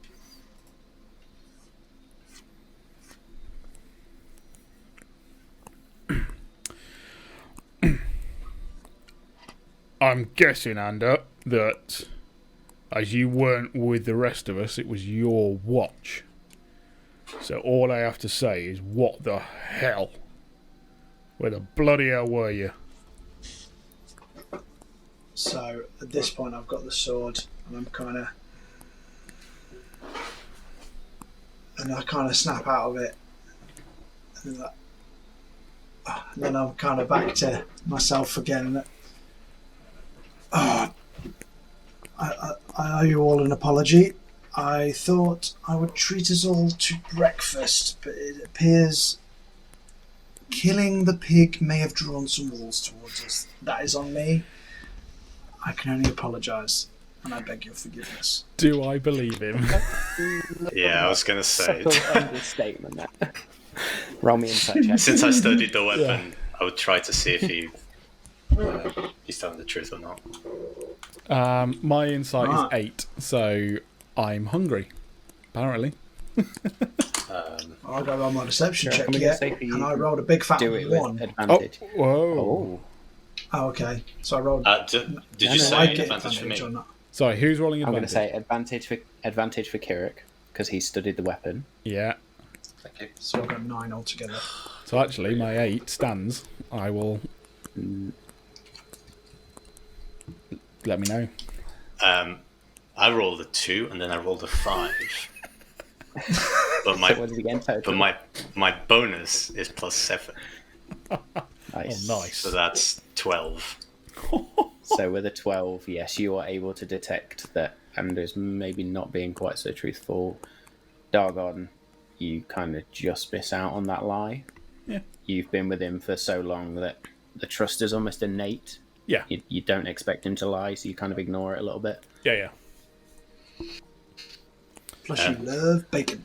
I love bacon. Yeah. After hearing After hearing kind of Ander speak and finish taking care of the horse, and I'll turn to him and say, well, that doesn't seem to be exactly true. Why don't you tell us what really happened? I may have also been killing two birds with one stone. The one bird, breakfast for you. The second bird, feeding my blade. Harmless. Your blade needs feeding? It lives for the glory of battle. Without a battle, I chose whatever option I could. Putting us all in danger. That was unintentional, and I can't apologise enough. I deeply regret that. But I was looking for tracks and I didn't spot any wolf tracks. I only spotted pig tracks.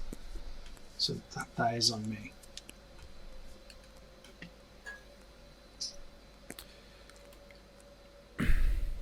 How often do you have to feed the So blade? who wants breakfast?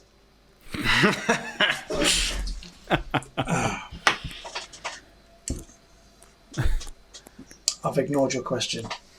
Yeah, and as you say, the trust between Dargon and Anders sort of still there, even though you are actually now questioning him, Kirik. There's just going to be a light of fire, and I say that to Ander, and I walk off to sort out a few of the bits where I was sleeping. I'll just Sorry, keep. Bothrid peers Yeah, I'll keep at staring Ander at him. as he. Bothrid and Kirik both follow you with their eyes. As you wander, pick up your gear. Bothrid turns to Kirik. Sword bad. Do I hear that?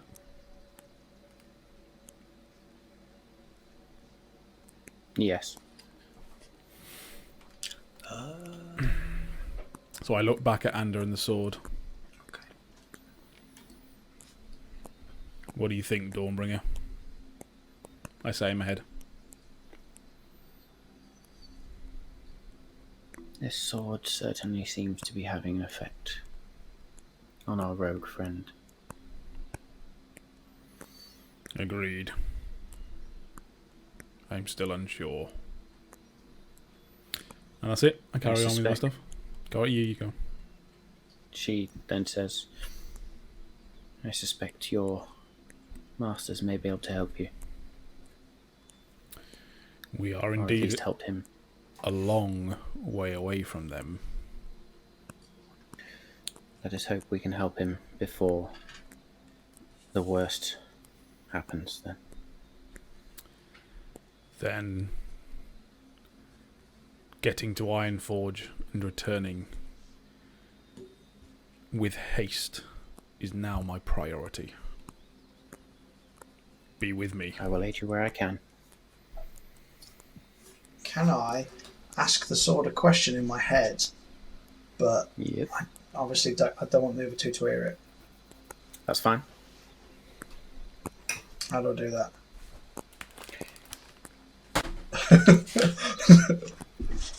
The question I want to ask is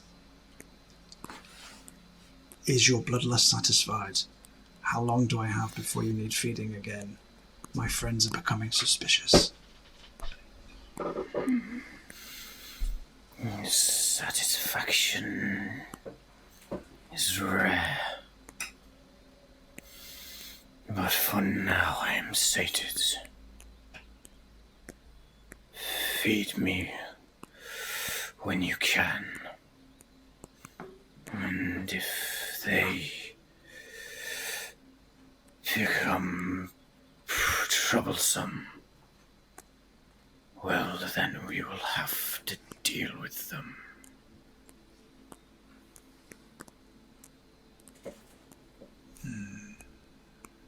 We shall have to see. That was a worthy meal. So, So So when that happened, I kind of look to Bothrid, and I'll say, "We'll keep an eye out. If it gets worse, I have to do something about it." And I kind of calm the horses and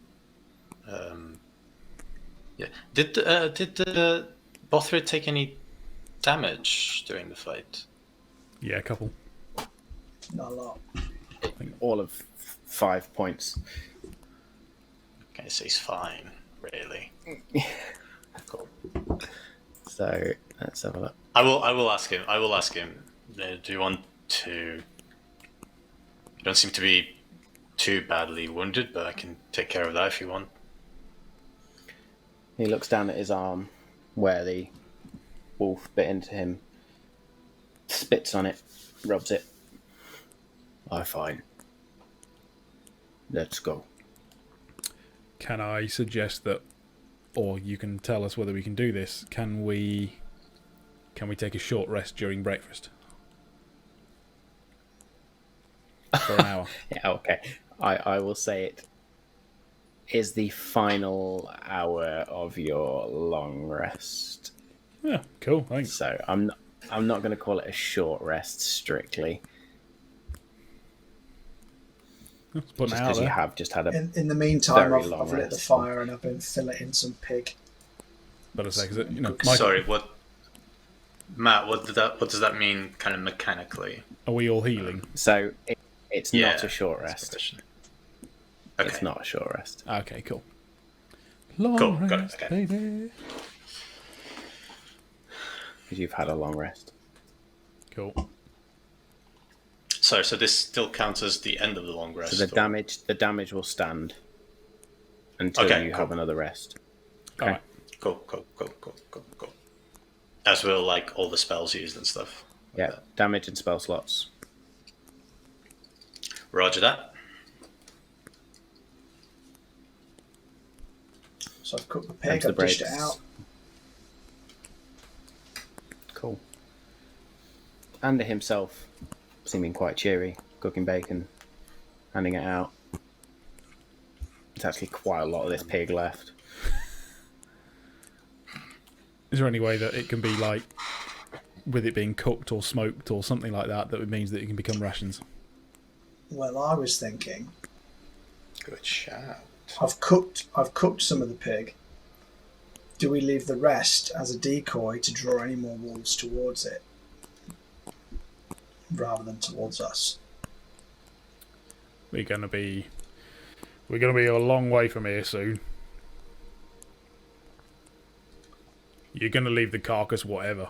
So maybe both. Because we're not going to have. We have It's not some gonna have rations, and you time. leave the carcass. Yeah.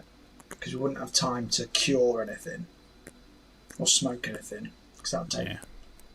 at least like 2 weeks. Well, let's cook it, and we'll have it for lunch. Sorry, the rest of I why. shall make some pork scratchings. Where the hell are you gonna get the salt? Bothrid's tears as he cries over the wolves. Toasting it with Dawnbring. Yeah, slicing off the skin to make crackling. So you managed to slice and dice this pig wherever you see fit, and you cook more meat and maintain some level of rationing. And then you pack up camp and begin on your way. Now, which way are we heading? Well, we want South. I south. assume. Yeah. If we've curved, Yeah, have So we- you have we continually. sorry, are we still near the lake? We're far away from the lake. So just to Hang on a minute. show you a Let's bit do of a that. rudimentary bit of what you see. Yeah, it's alright. I'll switch Okay, back. maybe not. I'll switch back. So we could say the lake was sort of that way. There were two paths, one running that way, one running this way, and you have headed that way so far.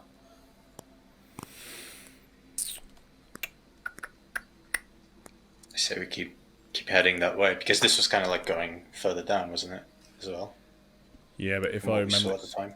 if I remember the As far map, as you understand, this road continues southeast. I think that's taken us currently the wrong way if we're going away from the lake. I'd like to consult Okay. the map. I would like to consult the map, yes. You pull the map out and you consult the map. Booyah! Ah, I see.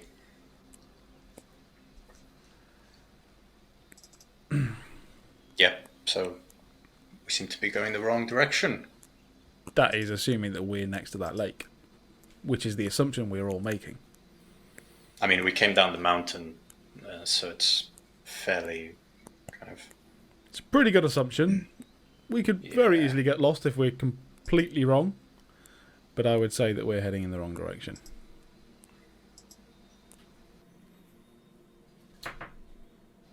Does that lake have a river that we can see? Because if we just follow where along you- the wall... We're Follow along the we're going water. down the wrong road to or path to see that river potentially, if I understand Oh, it yes, correctly. true. From where you are now, you also can no longer really see the lake. Bearing in mind how long you travelled down this particular route. Okay. So technically, we're heading towards Shields Shallows. Very likely. That's the likeness. Stand back. Yeah. The Okay. encounter with our fella back there took us off guard. So, yeah, let's turn back, find the other road. Cool. So you turn back, and it takes you about half a day again to sort of get back to the junction. Eventually you find it, and you then head down the southerly path as opposed to the southeasterly path. And again, travel for another half a day or so. And as you travel further and further, a wood starts to form.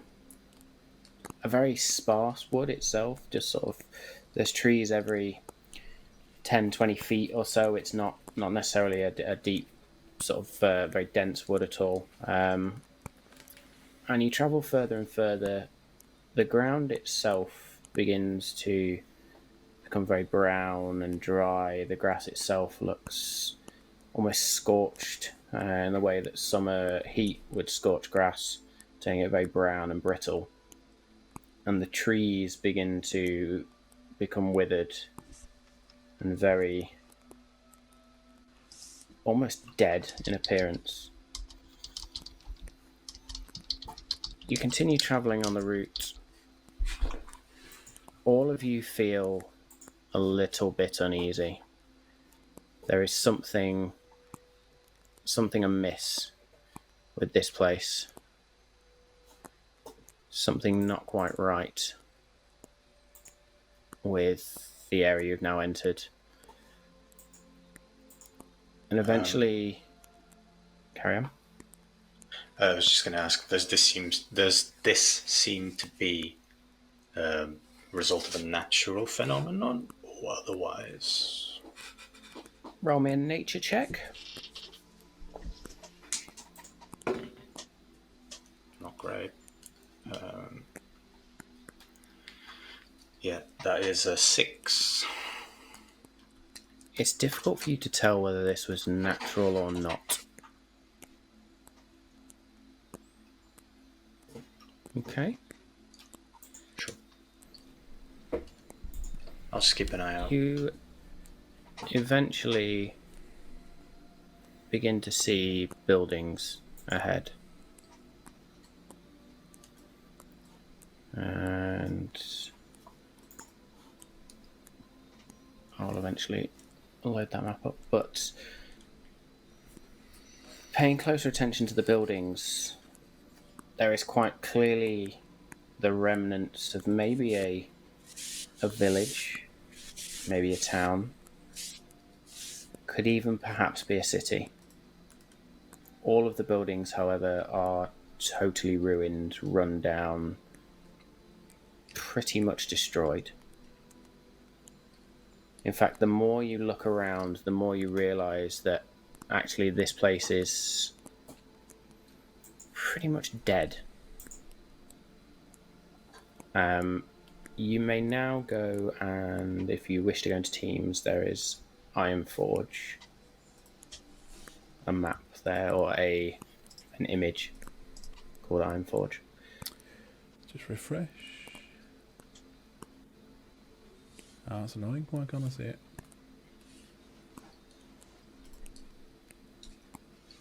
As you approach further and sort of begin winding your way between these buildings, a keep, sort of out of place in the midst of all these ruins, broken buildings, dead trees, dead grass, rises up. And in the towers of this keep, there is flame. Almost just burning like watchfires on the top. Is there smoke? Yes.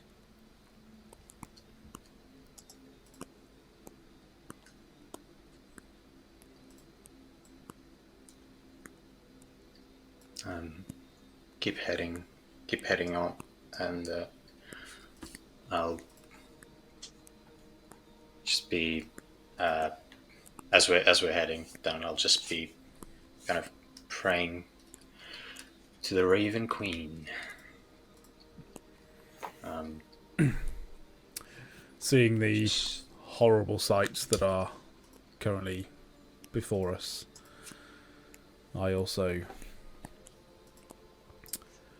grasp hold of Dawnbringer, touch the symbol on my chest, and say, what horrible place is this, and what the hell happened? Kirik, what form does your prayer take? I'm kind of just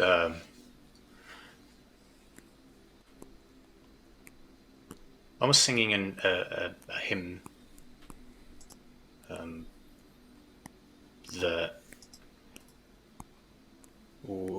that we sang in our monastery about the souls that were released before their time.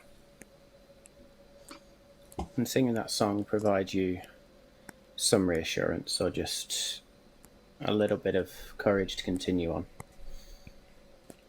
The innate fear that is formed by places such as these that just appear eerie is staved off somewhat.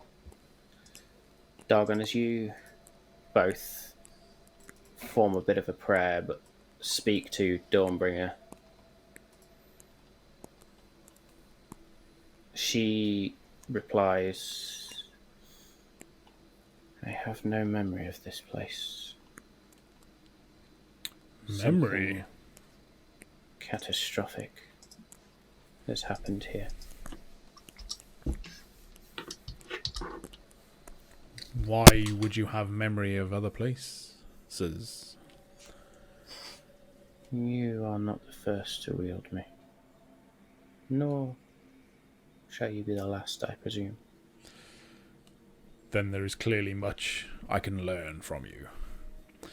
However, your comment of not knowing what happened here troubles me deeply. I then speak out properly and say, this place is certainly unnatural.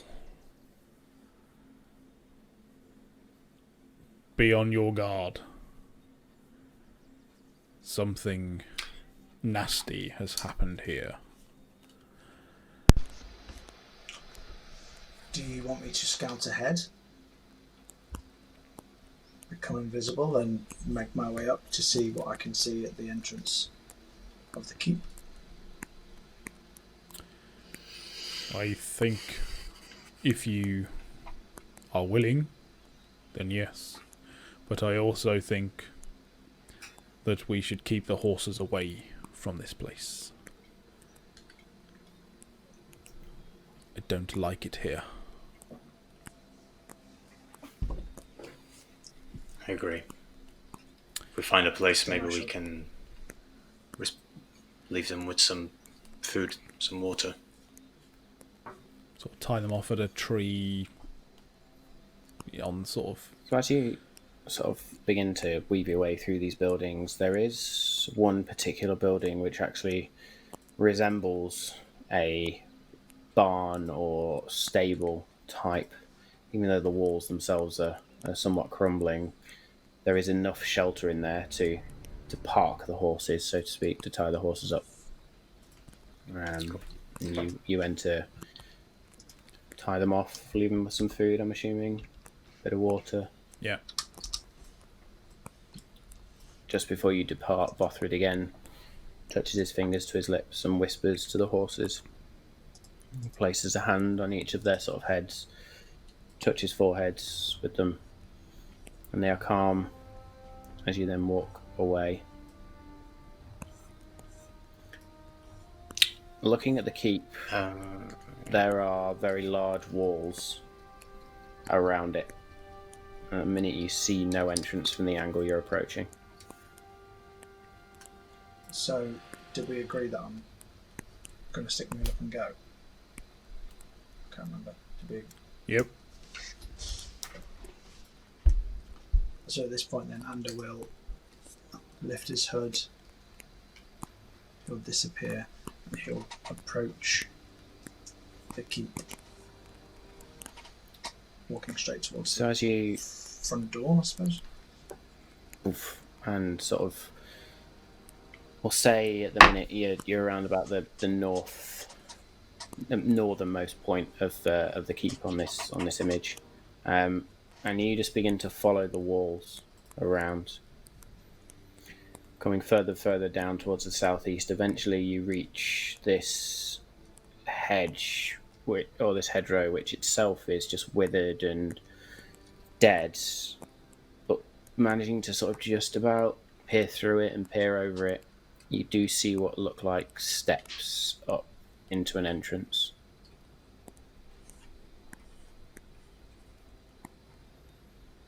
There's nobody there, no guards or anything. Can I see Not at the top not that of you can see. the two towers either side of the entrance? Is there? Can't see anybody in the slits or on top where the flames are. The only thing you see from the tops of these towers is fire.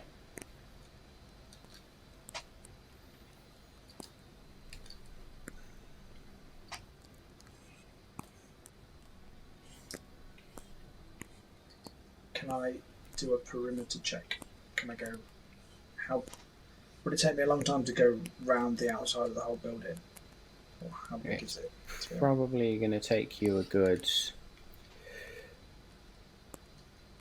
depending on the speed you go, if you're trying to scout stealthily, I'm going to say it's probably a good 40 minutes to get all the way around this thing. It is massive.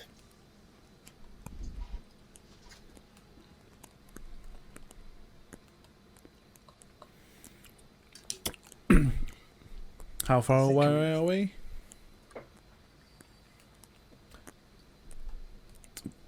Where You don't know where he's gone because he's gone invisible. Yeah, But you are currently where are we at the moment? north of the keep. Okay, hang on. So I've come from behind the keep, come round to the front where the hedge is. So I think the topmost diagonal wall, you've come down that, and then you're currently situated, when you were looking, just sort of the northwest above the hedgerow. Me pointing at the screen like you guys can see where I'm pointing. Yeah. So I've kind of done one half of it anyway, haven't I? You have done one half of it, so I'll say it probably takes you a good... it takes about 15 minutes for you to get around the rest of it. So I'll just Navigate go your way back through the broken buildings. I'll go back to the group, but down the other side of the building then. Okay. to see what. And as you come around, can there is see. still no movement. The only thing you see around you is just decaying buildings, dead trees, ruins. Make me a perception check.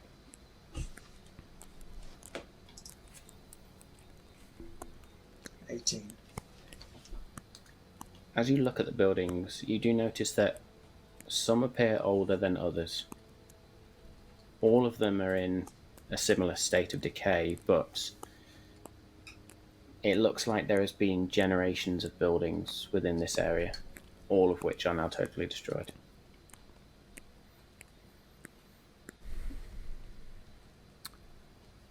Wherever we are at the moment, Dargon's going to use detect magic 30 foot around him. And while he's doing that, Yeah. I will do a ritual cast, detect poison and disease. Okay. Poison and disease has just concentration 10 minutes, 30 feet. Poisonous creatures and diseases. As you cast that, there is no hint of poison, no hint of disease. These things are just dead. The trees are just dead, sorry. The buildings are just destroyed. With detect magic in a 30-foot radius, you said. Yeah. You detect nothing. And if I just walk around a bit, so, to some of the other buildings nearby, I'm not going to the main building yet, because I know that Anders doing some sort of skirting, but roughly where we are, trees and a couple of buildings, I'm just looking. There is no magic. In fact, this place is almost totally devoid of magic. Yeah. Which is unlike any area of Nylon that you've ever looked at before. There's usually that underlying buzz of magic. Yeah. This place itself, nothing. I tell Kirik and Bothrid, because Anders not there, that information. Bothrid walks out and touches one of the trees. No life here. Only death. Can you not bring it back? No. That is alarming. Have I made it back at this point? Yes, We can. Yeah. Ander has at this point seen the last sort of few moments. I'm not sure if he's taken his hood down yet. Nope, because I would like to sneak up to Gargon and scare the shit out of him. So Roll me a stealth. I'm going to check walk with right advantage. next. Yeah. Dargon, roll me a perception check. Or in fact, no. What's your passive perception? 13. I got a 16. Yeah. How are you So- scaring Dargon? I was just going to walk right up in front of him, and then I was just going to drop my hood and go, "There appears to be nothing the matter with this place."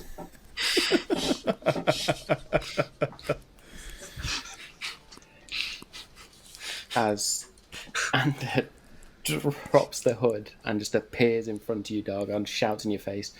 You jump back, taken totally back by this. How do you then react? Oh, I'm deciding. I cast banishment. No, I'm kidding. No.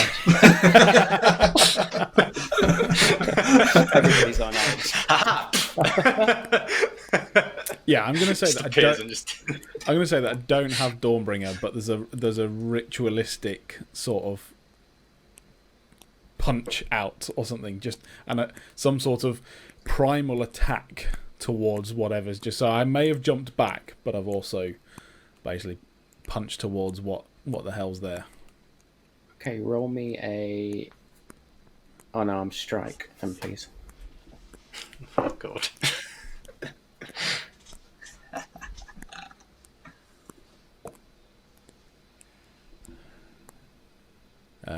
15. Is your armor class under? 17. So I've just jumped back far enough. So you jump back, whiff out with a fist, and just sort of ducks past it as well, laughing a little bit as he does so. I'll get you for that, you little bugger.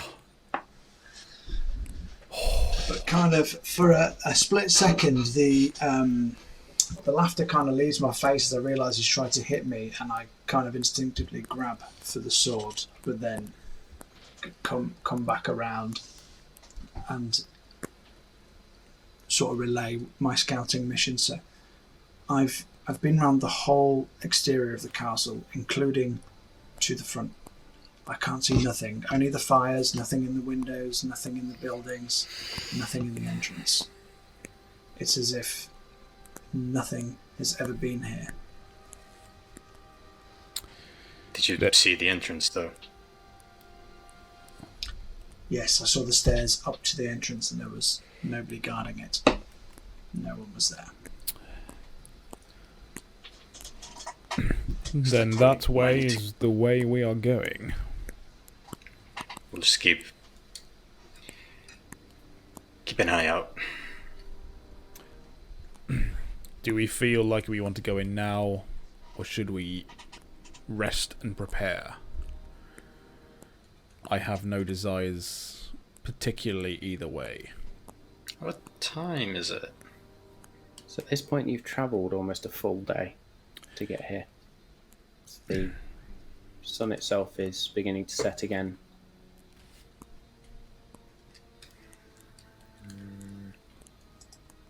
It's looking like a cloudy night, very overcast.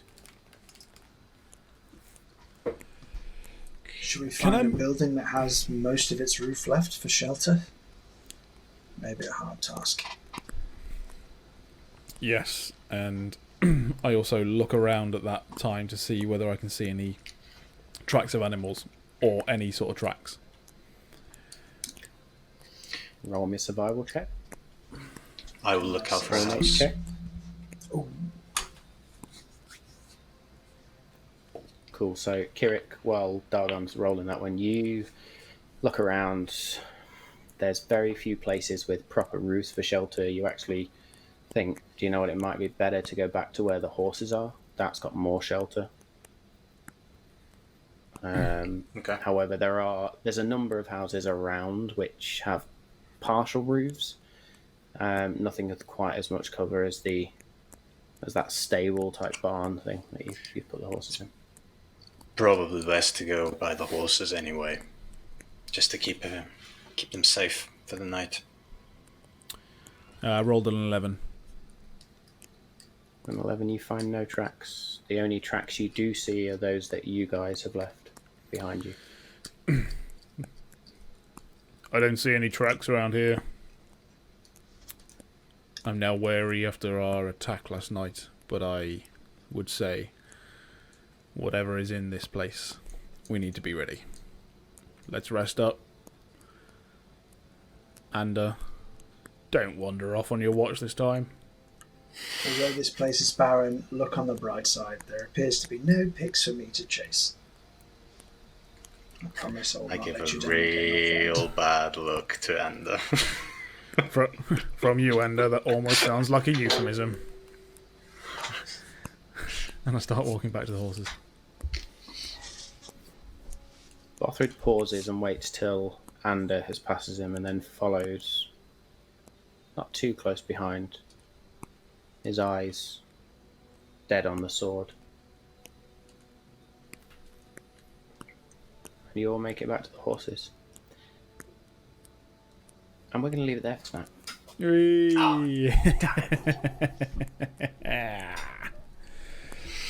Oh boy!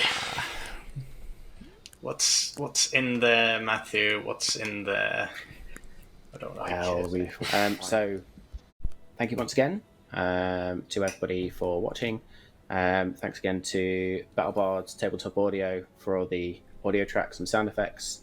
Hope you enjoyed tonight. Interesting ones. Some good role play by the characters, by the players. Some interesting new group dynamics we're going to have to deal with. But we look forward to seeing you again next time. Thank you very much.